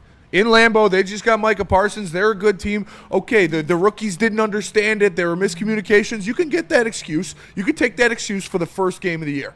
It wasn't what it's supposed to look like. They were rusty, blah, blah, blah. You have those baked in that you can kind of accept. You go there and you do it again, back-to-back Super Bowl contenders embarrass you. That's not excuses. That's just who you are. So you need to go out there and, like I said, just be who you are. Be the team that you are, and you will be in a dogfight with the Ravens on Monday night. And I believe they will. And it's going to be – I think it's going to be a close game, whatever it is. You cannot go out there and get embarrassed again. You can't.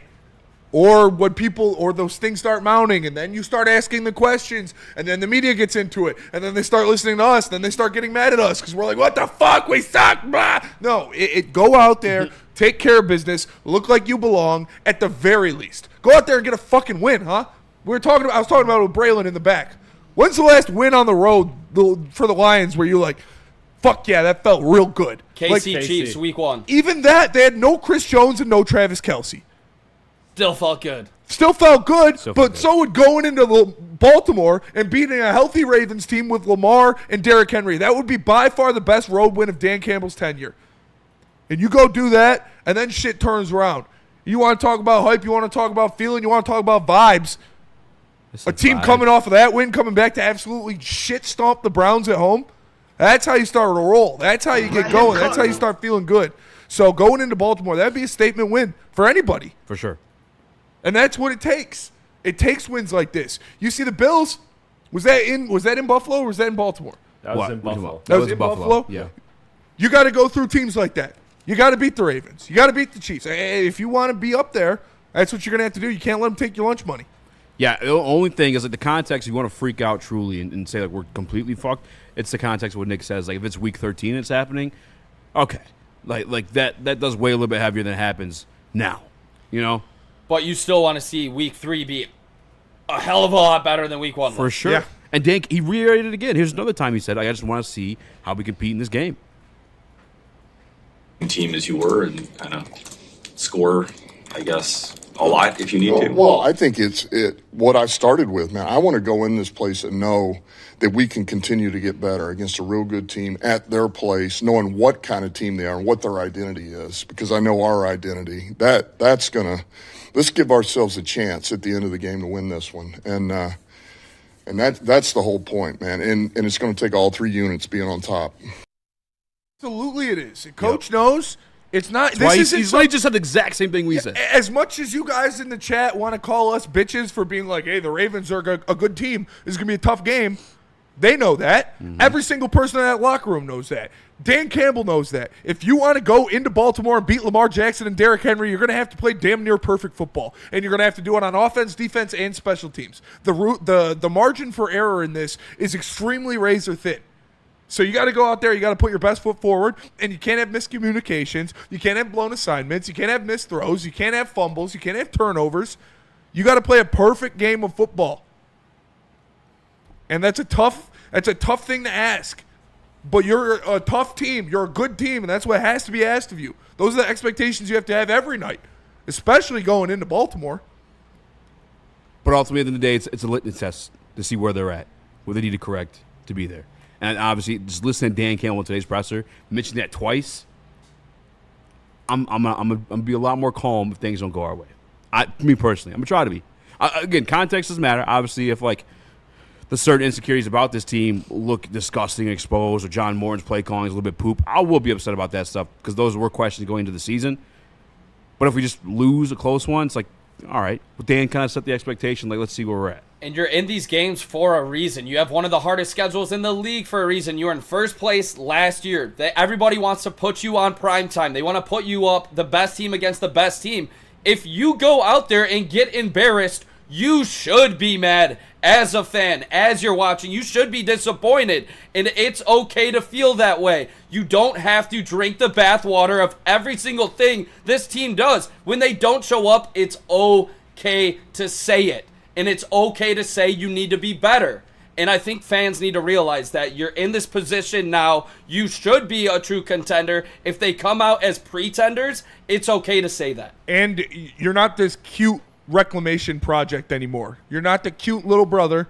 Teams know what the Detroit Lions are. Teams know how they have to play the Detroit Lions if they want to win. The Ravens know you just put up 52 on, yes, the Bears, but still an NFL team. So they're going to come out firing on all cylinders, making sure they're not having miscommunications, and they're going to show you their best ball as well. And it's going to be awesome. It's going to be such a good game. I can't wait. Monday Night Football, it's going to be fucking great. But first, we're going to break. Let me tell you about Mad Packs. I did the Mad Pack Minute today. Check it out on Instagram. Go like, follow, and share it. I appreciate it more than you know. Listen, I've been moving units for Mad Packs. You should get some too. Go to getmadpacks.com. Find a store near you carrying the best product in the game, whether it's the high-low pre-rolls, the Boom Shakalaka Tarantulas, the THCA Blizzard Pack Infused Moon Rocks, or any of their top-shelf strains. Just go to getmadpacks.com, find a store near you, and get that product. Mad flavor, mad high. Mad Packs. Ever wonder what goes on inside the game? Deep ball's got a man and got him. Touchdown, Braylon Edwards. Join Braylon Edwards and Shep. Edwards has it. 10-5, touchdown. On the Braylon Edwards Show with Shep. Lamar looks in zone. Got Edwards for the touchdown. Where they dive deep into the heart of sports. Weekdays from 2 to 4 p.m., they're bringing you expert analysis, exclusive interviews, and a fresh perspective on the sports you love. Don't miss it, only on the Woodward Sports Network. Big injuries, big news. Twice a week, Dr. Jeff Pierce from Michigan Sports and Spine joins Woodward Sports Network for the Injury Insider Report. Big D Energy Tuesdays at noon. Braylon Edwards and Shep Thursdays at 3:30. Get expert analysis and in-depth breakdowns on the latest sports injuries from the man trusted by top athletes in the community, like D-Mac. Whether it's the Lions, Pistons, Tigers, or Red Wings, Dr. Pierce talks us through it all. Don't miss the Injury Insider Report with Dr. Jeff Pierce, your go-to source for understanding the impact of injuries on the games and players we love. Only on Woodward Sports Network. Scan the QR code on the screen or go to MichiganSportsandSpine.com to see if Dr. Jeff Pierce can help you. A ton of fun, a ton of sports, and a ton of man meat. Welcome to the Woodward Heavyweights, live daily 5 to 7 p.m. on Woodward Sports.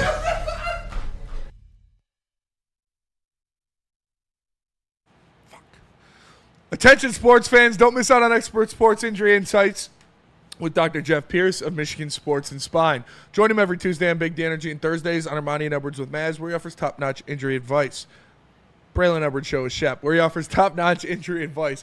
Give him a call at 248-426-9944. All of his visits powered by Michigan Sports and Spine and MRI of Southfield. It's the Injury Insider, Dr. Jeff S. Pierce.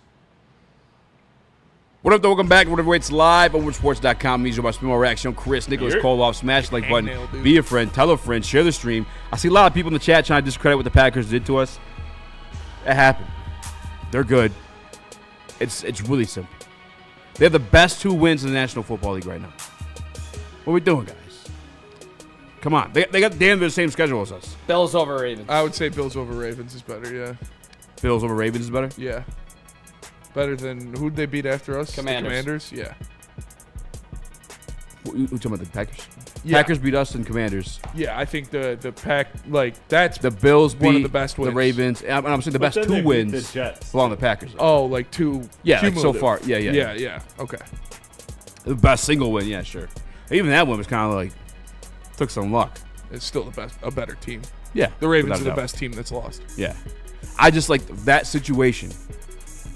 Out of 10 tries, you think they're winning that game down 15 with 4 minutes left in the game? I don't think out of 10 tries the Lions would look that bad every time either. I think they would have got the communication down with one of them. You could say that for anything. Yeah. They won. That's the most impressive win was the Bills beating the Ravens, I think. Yeah, the best 2 wins of football belong to the Green Bay Packers, and they play just as much of a schedule as us. But I don't know. I don't know why I don't know. Lions fans, all the mental gymnastics. Yeah, yeah. The Packers are really good. It's impressive, honestly. 3-1-3 Kurt. Packers overrated, man. Based on what? Yeah, that's all I'm saying. Shit like that. If they're overrated, what the fuck are we? Yeah. You're saying the team's overrated that stomped you week 1? That doesn't look good on your squad. All right. Lions 1-4 in the red zone changed that whole Packers game. Yeah. Guess who held us to 1-4 in the red zone? The Green Bay Craig, Packers. shut up, dude. We root for our home team. Root it's okay to for the acknowledge home Baltimore's good. team. Like, wait, I don't understand. wanted to It's sing the just such song. an insecurity. Like, you could say other teams are good. What has the Packers offense shown? Would they drop 30 on us? 27. So pretty much. They scored in 2 plays. That was ugly. Yeah. That wasn't very fun. I think their offense is solid. I don't think they've really been asked to open things up because they've just been up in games and just running the ball, trying to run out the clock. But we're not talking about the Green Bay Packers. We're talking about the Detroit Lions versus the Baltimore Ravens. Craig says, "Shut up, you Baltimore stand." Craig is very insecure, and it's okay, man. You could say other teams are good. It's okay. The Lions aren't the only good team in the league. I hope you know that.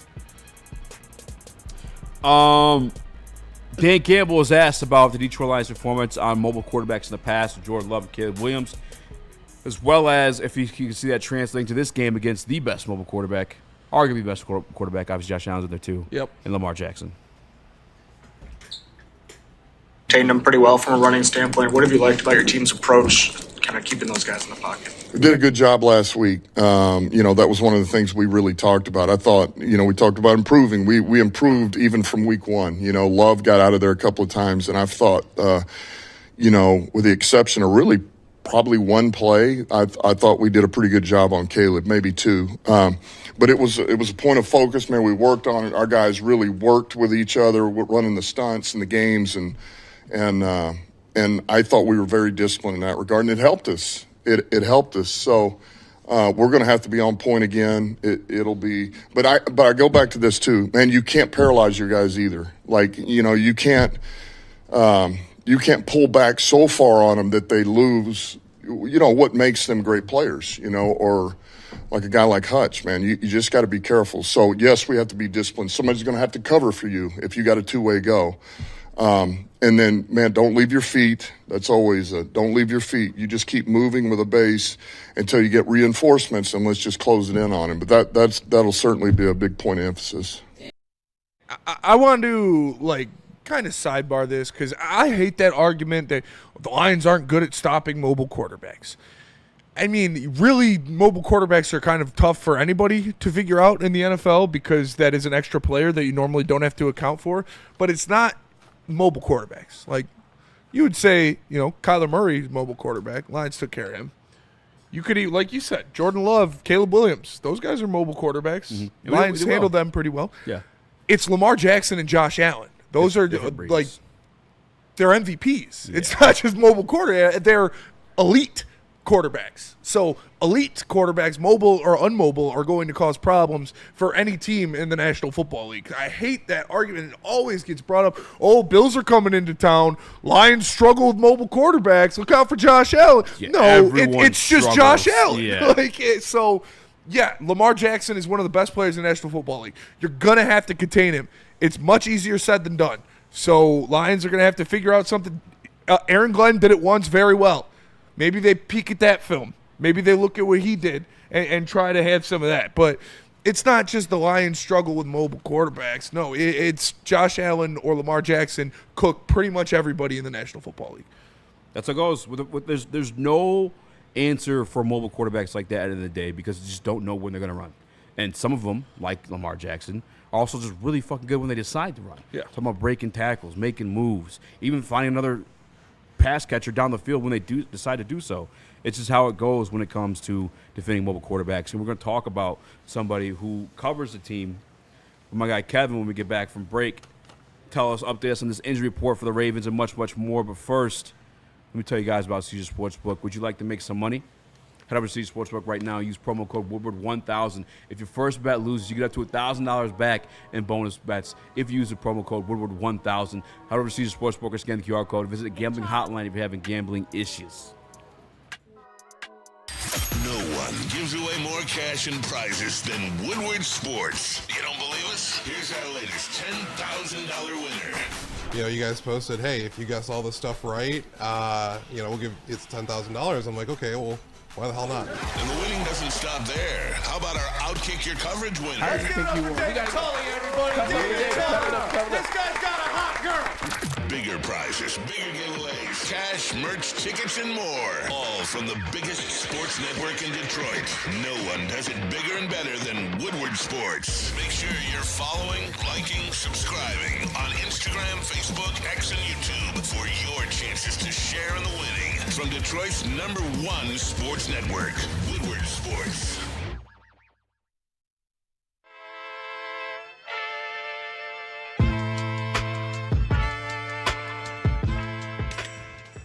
Hey, Tony, what's up, bro? Same circus, different clowns. Yeah, for sure. You want the usual, the big zip? You know me too well.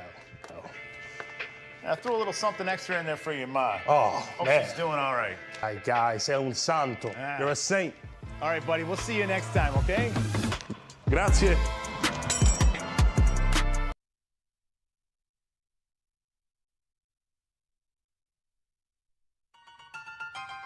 The boys of summer are ready to get back to the playoffs, and there's no better place to get your Tigers coverage than Woodward Sports. Join us all season long as we follow as our hometown Tigers claw and fight.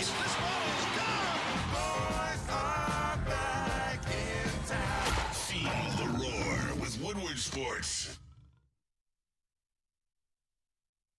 Sundays in Detroit just got smoother with Sun Cruiser Vodka Iced Tea and Woodward Sports Network. Real vodka, real iced tea, no bubbles, just a clean, crisp sip that won't fill you up on game day. Only 100 calories and 4.5% alcohol. Perfect for tailgates, couch gates, or wherever you're watching Detroit football. Realistically, this is the best drink in the game that I get every weekend if I am trying to have a good time with my squad. So getting you guys involved, make sure you pick up a Sun Cruiser next time you go to the Stoke. Welcome back. Smash the like button. Appreciate you back. tapping in. Speak Easy. Nick, Chris, I'm Spencer. Make sure you smash that like button and subscribe to the channel. We are the Woodward Heavyweights, 5 to 7, Monday through Friday, only on Woodward Sports. I saw Nick's boy, Eduardo O'Neill, in the chat asking if we talked about the injury report because DJ Reed has been added to the injury report. Limited practice because of a knee. I didn't see it when I clicked on the link. I didn't see it, though. I'm looking at Tim Twentyman's tweet right now. Updated Lions Thursday practice report with the addition of cornerback DJ Reed. DJ Reed, knee limited. Kirby Joseph, knee limited. Taylor Decker, shoulder, no practice. Marcus Davenport, chest, no practice. Jack Campbell, ankle, no practice. Nowoski and Vaki both had full practices. Oh, yep, it is updated. I don't care. Let me know. Let me know on Saturday. Yeah, if it was a Sunday game, maybe this would mean something. But even if you have a limited practice on Thursday and it's not an injury that we have even heard about, I'm still not worried about it. And if it was a DNP, it would mean something different too. Like it did not participate. Yeah, obviously practice. Not worried about that at all. I'm not tripped about it. Again, Taylor Decker. Taylor Decker's going to play. Nursing what he nursed last week. Jack Campbell still nursing what he nursed last week. Actually, I think he hurt his ankle on Brian Branch. Brian Branch down there, which is a good thing. And a lot of people are freaking out about that, about Just keeping cramps. the starters in. But I think my guy, Morgan Cannon, made a great point. This isn't college where you have a whole 11-man lineup behind your starters. There's only 53 men on the roster. You can't just replace every single starter. You literally don't have the capacity to do that. So this is how it's going to be sometimes. But I will say that the guys are a little bit more reckless, like Brian Branch. Maybe sit those guys out. You know what I'm saying? Go put their body on the line and make a play, no matter what the score is or what quarter it is. Yeah, Brian Branch and Jack Campbell should not be playing in blowouts. Maybe rest your they'll hurt psychopaths. themselves. They'll hurt somebody. Rest the crazies. Rest the crazies I'll for be down sure. with that one. But I think Jack Campbell will be fine. Davenport, I mean, it's really only one I'm questioning to this point. Yeah. And it's a chest now, too, which personally I think might be better than a shoulder injury. I think so, too. Shoulder injuries can be very nagging. If it's a chest, even if it's, God forbid, a pec tear, you know the timetable of that return. An AC joint, something like that with the shoulder, that can nag for a while. You see the video of Keenan Allen's AC joint? Yeah, that's gross. Why is it like that? Well, I don't know. People are saying, like, that's what happens when you have AC joint injuries. I think that might have been like a cupping thing. Like, maybe he just got cupped before he came out on the field. I don't know, dude. That was disgusting. Ginger booty. What were you saying, Nick? Or Chris?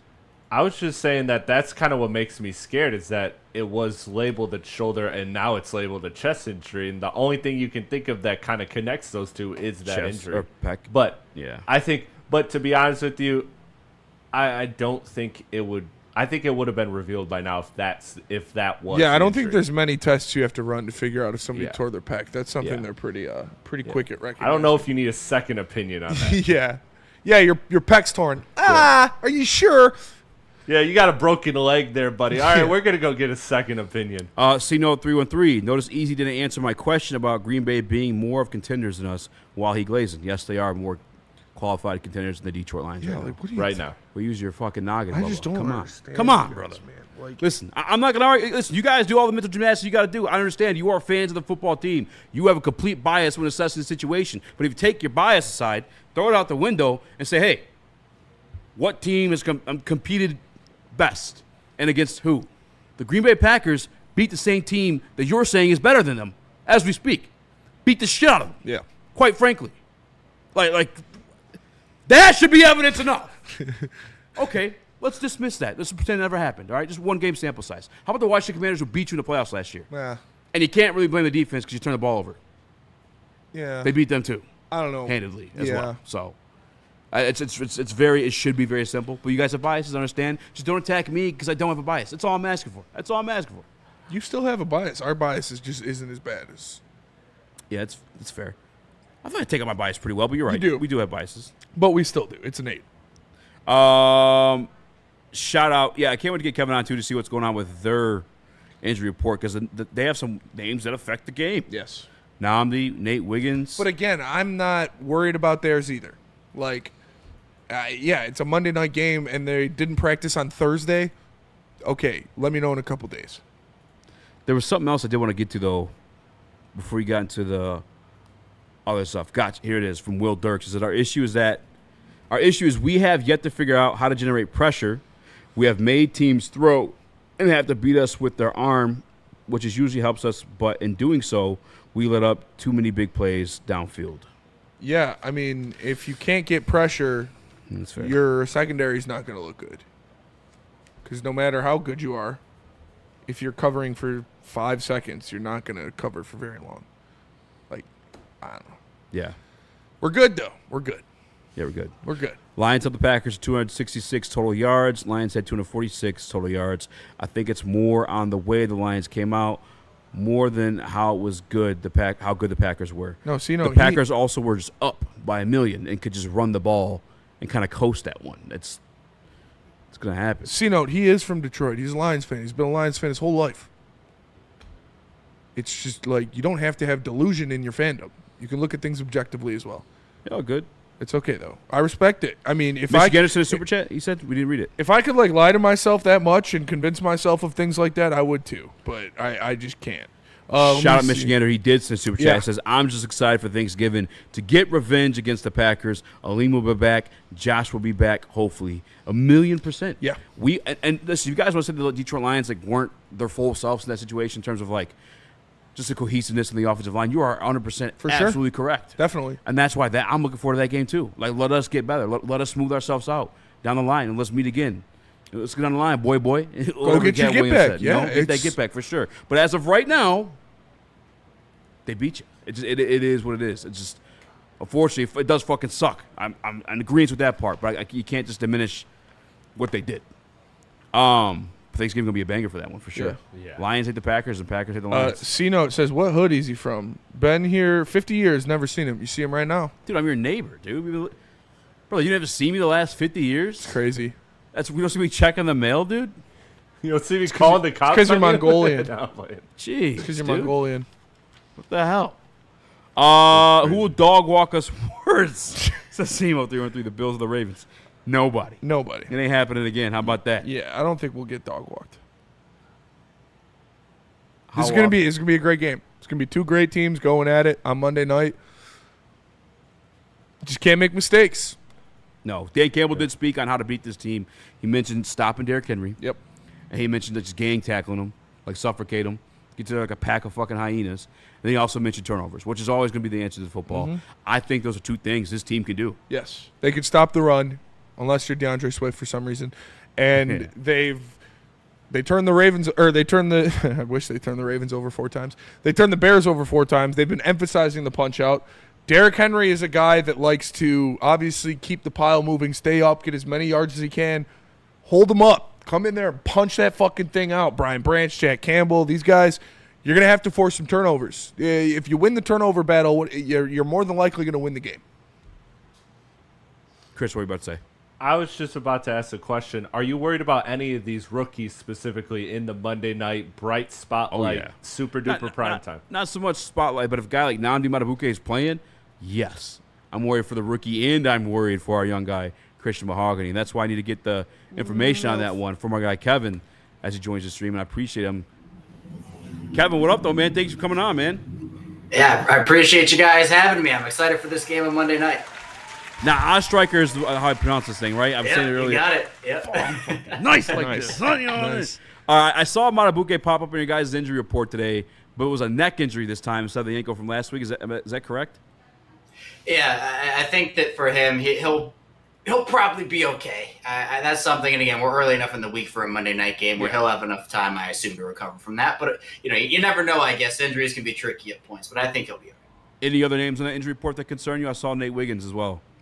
Yeah, Wiggins is an interesting one. John Harbaugh hopes that he'll be ready to practice tomorrow, but of course we'll see. I know Kyle Van Noy, who obviously Detroit Lions fans are very familiar with from his time there. He probably will not play in this game. The reports have been that he'll probably miss a couple of weeks here with that hamstring injury. Other than that, though, Patrick Ricard hasn't played for the Ravens this season, and of course he didn't practice on Thursday with that calf injury, so it looks like he is trending in the wrong direction. I think the one everybody's looking at right now is Isaiah Likely, who seems like he's getting close, could possibly play in this Monday night game. He was limited with his foot injury. He had surgery about 6 weeks ago, and he's a big part of their offense. So I think that if there's a swing injury guy, Likely would probably be that one.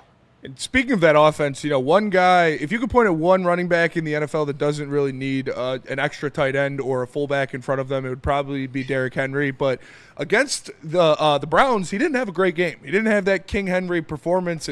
Do you attribute that to more like division rival? They know the tendencies. It's always going to be tough. Obviously, Myles Garrett's one of one. Or was Derrick Henry just not looking great? I think a lot of it has to do with the Browns' defensive front. I mean, Derrick Henry, and I say this with a lot of star players, right? You can be the best quarterback in the world, the best running back in the world, but if you don't have the blocking up front, it can be a tough day for you. And I think the Ravens' offensive line in particular struggled with the physicality of that Browns defensive front, which of course does have Myles Garrett on it. So I think for the Ravens, it's going to be big for guys like their guards, Andrew Voorhees and Daniel Falele. That was a big question mark for the Ravens coming into the season, and it's been very, very mixed results there. Ronnie Stanley struggled a lot with Garrett on Sunday, and even a guy like Roger Rosengarten, who was really good for the Ravens as a rookie. This is his second season. He has had some growing pains in certain areas as well. So, of course, the Lions have talent up front as well. I know that second defensive end spot is kind of what the storyline is in Detroit right now. But that's why I'm looking at that Ravens offensive line versus the Lions defensive line is a big key matchup on Monday. Yeah, we're good. Dan Campbell told us we're good with Al-Quadin Muhammad. We didn't need Zadarius Smith. We're good. Yeah, pissed off Zadarius right out of town. The reason why I asked you on, Kevin, one, by the way, if you guys aren't following Kevin, you got to do it. He obviously covers the Ravens, but he covers the NFL as well, too. Your tweets are A1. Your tweet game Thank you. I appreciate that. But I want to have you on because a lot of Lions fans that are capable of critical thinking, we have the Slappies too, but they got some insecurities heading into this matchup. Is it the same way for the Ravens, or when you started like your win-loss when you start the season where the Lions won, you're like, win? I don't think it was necessarily like a clear, hey, they're definitely going to win this game. I mean, I think that both Ravens and Lions fans can probably agree here that the Ravens are a lot better than the Bears and the Lions are a lot better than the Browns. So this is going to be a much more anticipated and honestly a tougher matchup for both teams. I mean, this has been a swing game for a while forming on the Ravens schedule. There have been instances where, I think right when the schedule came out, it might have been Ravens loss, and then as the roster kind of shaped up and they kind of rounded it out, I felt confident enough in their roster to maybe give them and have them squeak out a win here. But this is so early in the season where we still don't really know a lot about both of these teams in terms of who they are. I usually give it a month or so before I start making, okay, this is who this team is. Because over the first couple of weeks, and especially for a team like the Ravens, for example, who they don't play their starters in the preseason at all. Like there is not anybody. It's second stringers, third stringers. That's who you get. So the Ravens essentially, and some fans agree with it, some don't, but they use the first couple of weeks almost as kind of like, hey, we're gonna knock that rust off a little bit, figure it out. So I think to me, it's two really good teams, and I wouldn't be shocked if these two teams saw each other again in February if they can stay healthy and everything works out for them. So it's going to be a good game, and I'm excited for it. You just put a big smile on my face. Yeah, I hope that's the case, man. That would be amazing. I would like to see Derrick Henry in February. At least he'll be inside, though, so you don't have to deal with that. But speaking of, like, when you think about Ravens football, you can't not mention Lamar Jackson. He's multiple-time MVP. He's one of, if not the best quarterback in the National Football League. And I think the craziest thing about Lamar, not only proving everybody wrong and showing that he is one of the best pocket passers in the league like he did last year, but his record against NFC opponents. Like, does he only have, like, 1 or 2 losses against the NFC in his career? Is this something that you guys, like, bring up to him and he's just like, yeah, I just like seeing the conference, or is it just – it makes no sense.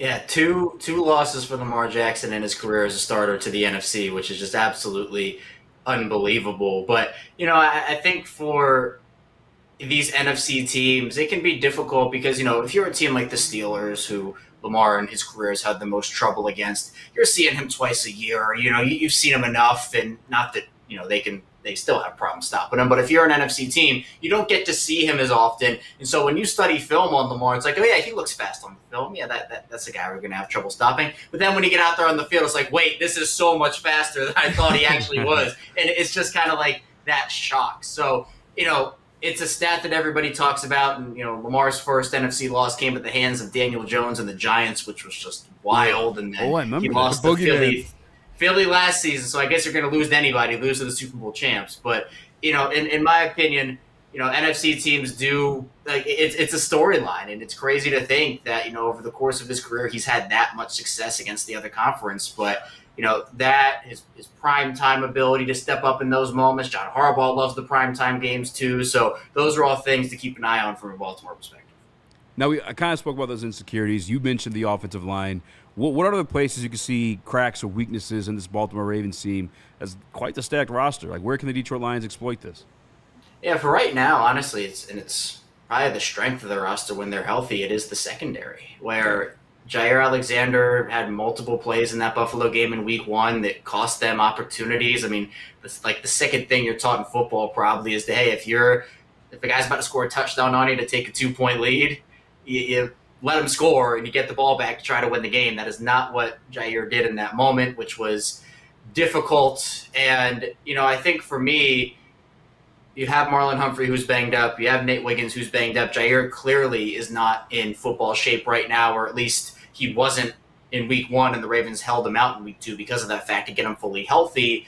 So what was considered the strength of the roster with the cornerback position, if it's worst case scenario, and hopefully for Baltimore it's not, but you might be looking at Chidobe Awuzie and TJ Tampa as your top 2 corners who ideally in Baltimore's world are their 4th and 5th stringers. So that to me is one. And the secondary in general, just, they've had moments, especially in that Buffalo game, where they weren't on the same page. They also have a rookie starting next to Roquan Smith and Teddy Buchanan at that second inside linebacker spot, who admittedly played well in week number 2 for the Ravens, but it's a lot of rookie responsibility. Mike Green is probably going to have a big role. And I actually learned yesterday that Detroit Lions fans wanted Mike Green, and that was something that is apparently a sore spot. I didn't know, so I apologize for that. Sorry, but point of contention for sure. Yeah, I feel like for the pass rush, we've seen some of that inconsistency. And again, the Lions are a better team than the Browns are. And so with Joe Flacco, he's back there. He's 40 years old or whatever, however old he is, and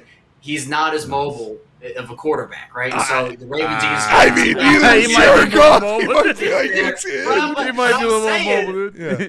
Well, man, I'm saying, at least I'm hoping Jared Goff is more mobile than the 15, 16-year-old Flacco. I mean, it's pretty close. But the thing that Jared Goff has the advantage of, he's not throwing to Jerry Jeudy and Cedric Tillman. He's got Amon-Ra St. Brown. Yeah. He's got Jamison Williams, obviously Sam Laporta, and man, that rookie receiver. I'll tell you what, I wanted to get some dynasty stocks in Tesla, but people were snagging him ahead of me, so I couldn't get him. But he's a guy that is making – I feel like him and DeAndre Hopkins are about to have a spectacular catch-off, considering what those two guys have done so far this season. So pass rush is one I'm also looking at. They have to be able to generate pressure and not just let Jared Goff sit back there. Yeah, I got to make sure he reaches out to Hopkins after the game and get some tips, because that's a great point you just made there.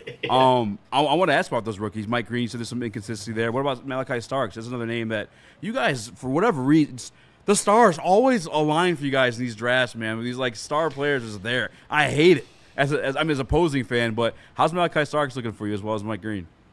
Yeah, Malachi's doing well. He's not necessarily going to pop off of the box score in terms of he has all these interceptions. He actually had a chance to pick off Josh Allen in that week 1 game, but the ball went right through his hands. So that also is a trend for the Ravens. They have these weird, I don't know if you caught the game on Sunday in week 2, but Marlon Humphrey had a ball literally go right through his hands in the end zone into Cedric Tillman's arms for a touchdown, which completely flipped.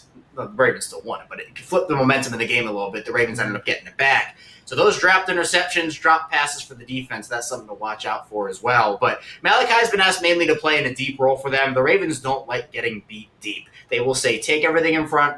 You can take the short and intermediate stuff, and then we're going to tighten up right around, if you get to our 40, 35-yard line, we're going to tighten up, and you're not going to get near the end zone. And so it's either – and this is kind of a success story for every team. It's, if you can hold your opponent to a kick on every drive, a punt or a field goal, you're probably going to win the game, especially with the offenses that the Lions and the Ravens have. So I think that Malachi's played his role well. He hasn't allowed anything deep. Obviously, I think the Lions will probably try to work in some deep shots, whether to Amon-Ra or Jamison Williams or some of those guys, but the Ravens don't like that. Malachi's kind of played that deep role for them. They didn't really have that. I mean, they really haven't had a guy who can fill in that spot like that since Earl Thomas, and before that it was Ed Reed. So, they've been looking for that next guy because they want to use Kyle Hamilton up more towards the line of scrimmage. That's where his skill set is best utilized. Not that he can't play deep. We saw that last season when they had to essentially put together a skeleton crew out there in the secondary. But they are getting the job done with Malachi. And Mike Green is, he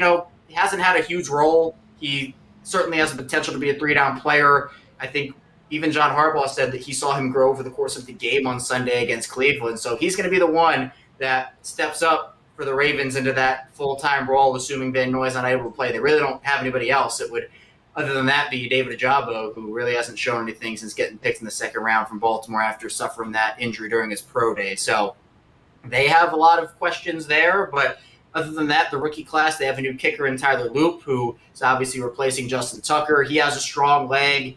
He's going to be somebody to watch. And, the Ravens, they needed contributions from the rookie class this season, considering, when you have all these big contracts, that's kind of how you fill out your roster. You find contributions from guys on rookie contracts, second-year guys, third-year guys, and the Ravens have gotten that so far.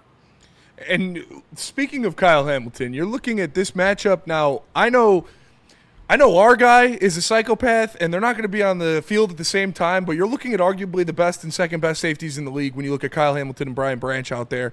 And I know Brian Branch is going to take it personally, like, oh, Kyle Hamilton just got a bag. I still haven't got paid yet. I think I'm better than this guy. Where do you see Kyle Hamilton kind of taking this matchup, and where do you see the Ravens implementing him the most? Because like you said, you got Jameson Williams over top, Amon-Ra St. Brown around the line of scrimmage. Obviously, the running backs get involved a lot in this offense. Where do you see Kyle Hamilton affecting this game the most? Yeah, the Ravens love using him in so many different ways, and I'm actually curious to see if this is a game where they want to utilize him a little bit more off the edge as a blitzer. We've seen Hamilton do that and have success, and there was one game in the first half against the Colts where he had 3 sacks in just the first half. And, that's something that the Ravens have done. They like to use blitzers off the edge. They generally do it with their slot guys, but Hamilton's been used in that role. But where he's so good, obviously, one is in run defense. He can come up and he's a hard hitter, so he'll come up and he'll smack you at the line of scrimmage. And the thing that he does really well, and this is where the positionless defense of Baltimore comes into play here, is Marlon Humphrey effectively is their starting slot corner, but Hamilton can play in that role too and be a much more physical presence up there. Not that Marlon isn't physical, but Hamilton brings just a whole different element to that. And then obviously trying to take away guys, maybe they have him on Sam Laporta. The Ravens generally, over the years, have sometimes had trouble covering running backs and tight ends out of the backfield. Like it just sometimes is what it is, and it has been that for the Ravens. But Hamilton's someone that effectively can go out there and erase some of those players, especially in those one-on-one matchups. And sometimes they will use him over the top in a little bit of a deeper role. But I think over the course of this game, you will see him mostly up more towards the line of scrimmage and kind of roaming and trying to pick and choose his spots as he tries to impact the game, because he can do it in so many different ways. And then real quick before I let you go, man, did Nate Wiggins get hurt in celebration? Is that really like someone's jumped on him? Is that what happened? That is the biggest controversy in Baltimore right now. It's not necessarily confirmed or not confirmed, but after his interception on Joe Flacco, where he ran a long way to get down to about the 6-yard line, Wiggins popped up and he was celebrating, and then you see Chidobe Awuzie, who was a free agent addition at corner, one of them, jump on the back of Nate Wiggins, and he wasn't expecting it. He completely did not know. And when you're not expecting that type of impact, tackle him to the ground, your muscles are relaxed, you're not really bracing for the impact, and so you see him go down, and then the camera kind of pans away to Joe, looking dejected, walking to the sideline, and then the camera pans back to the celebration pile, and Nate is kind of on the ground, waving off his teammates, get away, and then you can see kind of everybody jumping around, and everybody's kind of oh, hold on. And apparently multiple guys were signaling for the trainers to come out. Now, could have just been he was really winded, because apparently he was trying to get O2 and oxygen and everything, and he needed it after returning the ball for that long. But, the reports are saying that, he really was limping in the fourth quarter, and that was the moment that some reporters noticed that he was kind of favoring and, couldn't really walk at the end of that game. So we're not sure. I mean, I'm not going to come on here and tell you that's what happened conclusively, because we don't know, but it's certainly a story that is developing. We might never know, to be honest with you, but it certainly is a polarizing story in Baltimore right now. And then the last piece before we let you go, what's going on in this picture? What's the backstory behind this picture? Man, this is the first time anyone has ever asked me about this. So this is the Super Bowl in New Orleans. I went, it was my birthday gift from my dad. I was in high school at the time. And he took me down to New Orleans. We stayed in Baton Rouge, and, we had a great day. That was after they won. And so I'm a very superstitious person. And so what I would do is, I come up with some way to essentially feel like I'm impacting the game, which of course I'm not doing. But, I wanted to feel good about myself. So what I did is essentially I would be just sitting in the same spot almost for the entire game. So, everybody's standing up around me and you can't see it. I'm sitting in that seat in the Superdome, sitting in that seat. I'm not moving. And they're up by so much, and then the lights go out. We were actually on the side where the lights didn't go out, so you could see all it was all dark. Because you didn't move your seat. Because you didn't move the seat. I know, I guess I was the problem, right? That was me. So then they ended up winning. I think I stood up at the very, very, very end, because luckily the people in front of me, it was kind of seating upwards, and I'm not a tall person. I'm short. So luckily, I was able to just get like a clear view. And so that was after the game. I literally wore 3 jerseys on top of one another to the game, and I called it my offense, my defense, and my special teams. I was like going all out. I wanted this win, and so you can see the jersey is peeking out behind the champion shirt there. We went to the shop to get the hat and the shirt and everything. Say, hey, we got this from the stadium. You know, they were handing out like purple beads and everything on Bourbon Street and everything. You know, we're getting the Ravens beads and everything. And then I had these like Ravens pajama pants, so I wore sweatpants and the pajama pants over the sweatpants to the game. And that was me celebrating again. And we actually caught a flight back that night. So it was a wild time. Hopefully we can talk about a Super Bowl again, though. And again, these 2 teams, this matchup I want to see. Yeah, I would like to talk about a Super Bowl once. For sure. What a special moment. That would be something I would enjoy. Yeah. That's dope, man. Hey, Kevin, we appreciate you so much joining us. Make sure, let the people know where they can get your content, what you guys have coming out, and then can we get a final score prediction before you sign off? Yeah, you can find me over at Locked On Ravens. It's a 5-day-a-week Ravens podcast. You know, we have a lot more as well. Regular shows Monday through Friday at 6 a.m. Eastern time, but we also have bonus episodes on the weekends when there are headlines. I'm starting up doing watch-alongs this year, so, you know, I will be watching the game on Monday on stream. And, you know, if you want the Ravens perspective, the Bills fans found my Buffalo one from week 1 to see my dismay as the Bills came back and won that game. So if you want the Ravens perspective, a Ravens reaction on the game, you can tune into that. We do instant reactions the whole 9 yards there. Also, you can find me over at the Ravens Wire for written content. You can find me on social media, Twitter, X, Instagram, TikTok, Chaos Striker 34.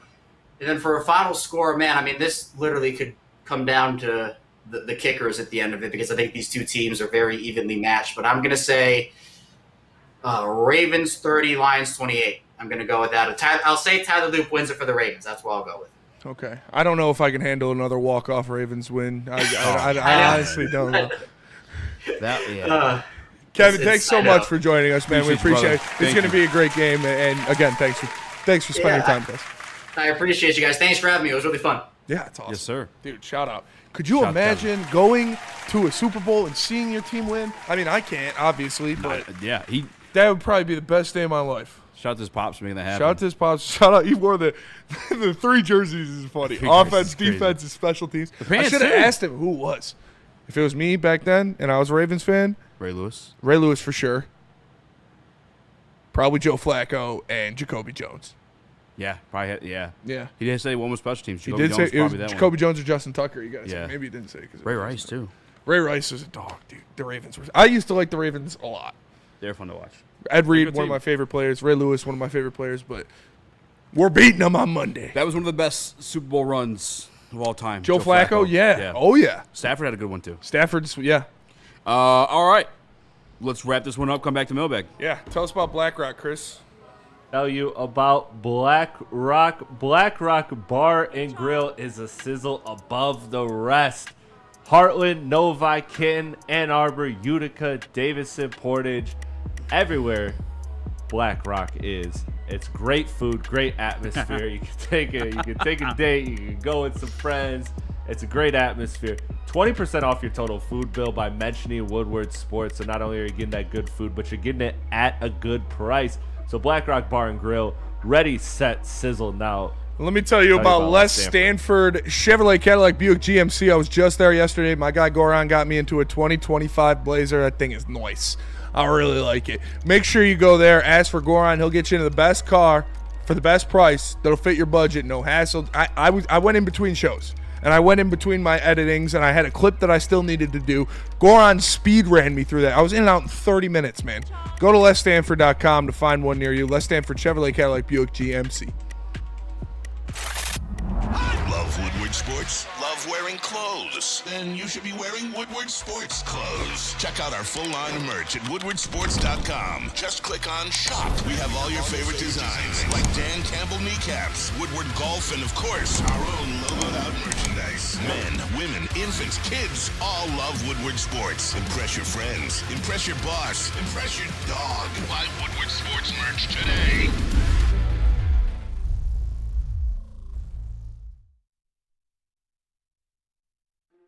Why do we fight? We fight to protect the innocent, to hold the powerful accountable, to bring the oppressors to justice. Why do we fight? We fight to secure and preserve our civil liberties, to get each and every one of our clients the justice they deserve, and to make the lives of real people just like you whole again. ThenFights.com. Congratulations to the real Coach of the Year, Motor City Dan Campbell. Just put your head down and go to work. It's about to be fun, man. It's about to be fun. Woodward Sports. Corporations, the government, even your insurance company will do whatever it takes to minimize their liability and withhold your compensation. So whenever something goes wrong, make Ven Johnson your first call and get a fighter in your corner. Contact Ven today at venfights.com. Gold Crown, been around since the caregiver days, so I can find them over 300 different dispensaries. They've been doing it for a long time, hooking up many of the distributors. You guys don't even know behind the scenes. The real plug behind the scenes. They got their own infused jesters. They got their own concentrates, which is their bread and butter is the go-to, I'd say. And they also have the brand new Crown Jewels. They're infused gummies, gelatin-free, covered in the nerves for the extra pop. Find one in a dispensary near you. Near you. Mailbag. Shout out to the heavyweights and everyone at WSN for being there through good times and bad. But, man, you are a great escape, especially during the bad. Thanks, fellas. Shout out to you, Burning Issues. Hope everybody's doing well, brother. Escape. We'll always be here for you on the rerun, on X. Hit us up, brother. If you want Easy's personal phone number, just let me know. Yes, let me know. I'll give you Spencer's address. Not this again. You did? Boy! Thanks, bud. Big streaming, all right? You started it. I was going to say something. Oh, somebody said in the chat. I don't know who it was. Sorry, it scrolled past, but what if it was a walk-off sack fumble? He just teabagged Lamar. Michigander, we read your super chat, brother. I would prefer it be Al-Quadin in that situation. A walk-off fumble? Yeah. I want it to be Hush. A walk-off fumble recovery. Al-Quadin would just be poetic because of all the edge talk. Who's going to be opposite guy? It'd be like a fucking, like, it's me, bitch. I'm here. Michigander, we read your super chat, man. We talked about Thanksgiving. Yeah, we want to get back too. Yeah, did you send another one? Unless you sent another one, I didn't see. Here, let me check. I don't see any other ones. I don't. Nope, just the one about Thanksgiving. Yeah, Liam will be back. Josh will be back, hopefully. Well, that'll do it for us. Oh, yeah, we got 2 minutes, brother. No. Just saying, Cook 2 touchdowns. I like that tonight. Cook 2 touchdowns. I love that tonight. It's boosted. It's fun. You can. He's gonna score one early. You can root for it the whole rest of the game. Tyreek Hill. Josh Allen 7-0 with 84 total QBR in career on Thursdays. That's crazy. He has a broken nose too, or something like that. He got popped nose for sure. I would do Josh Allen 20 yards rushing, Tyreek 60 yards receiving, ballsy, and then at least 1 tutty for James Cook. If you want to be risky like Nick, do 2. Tyreek, well, that'll do it for us today. Make sure you smash that like button. Spinning your show image looks like Jason Segel. Shout out. And Jonah Hill have their baby. For Jason Segel. For Eazy, for Nick, for Chris, I'm Spencer. We're the heavyweights. We'll catch you guys tomorrow. Friday. Who even is that? Jason Segel? Yeah. He's a comedian. Comedy actor. He's the guy from Forgetting Sarah Marshall. And oh I Love You, Man. God, that movie's so fucking funny. Yeah, How I Met Your Mother. What happened to him? You don't make How I movies Met no Your more. Mother. He's Not probably Steven super rich. Seagal, by the way. Yeah, he's a writer for like a lot of those. He's literally in Shrinking on Apple TV. Never seen Phenomenal show with Harrison Ford. Yeah, you're a big Apple TV guy. Apple TV's got a bunch of shows with really good They actors. got really good They shows. got that Apple money. Yeah, they do. Severance, I don't have you know. Apple TV. Amazon got the Amazon money. So they Shrinking's a good show. More ass too. All right, well, Shout out. Quality. see you I guys was trying to tomorrow. stretch 2 minutes. I'm sorry, guys. Smash the like button. For Eazy, for Nick, for Chris, I am Spencer. We'll He see you doesn't guys love tomorrow. you as much as Peace. me.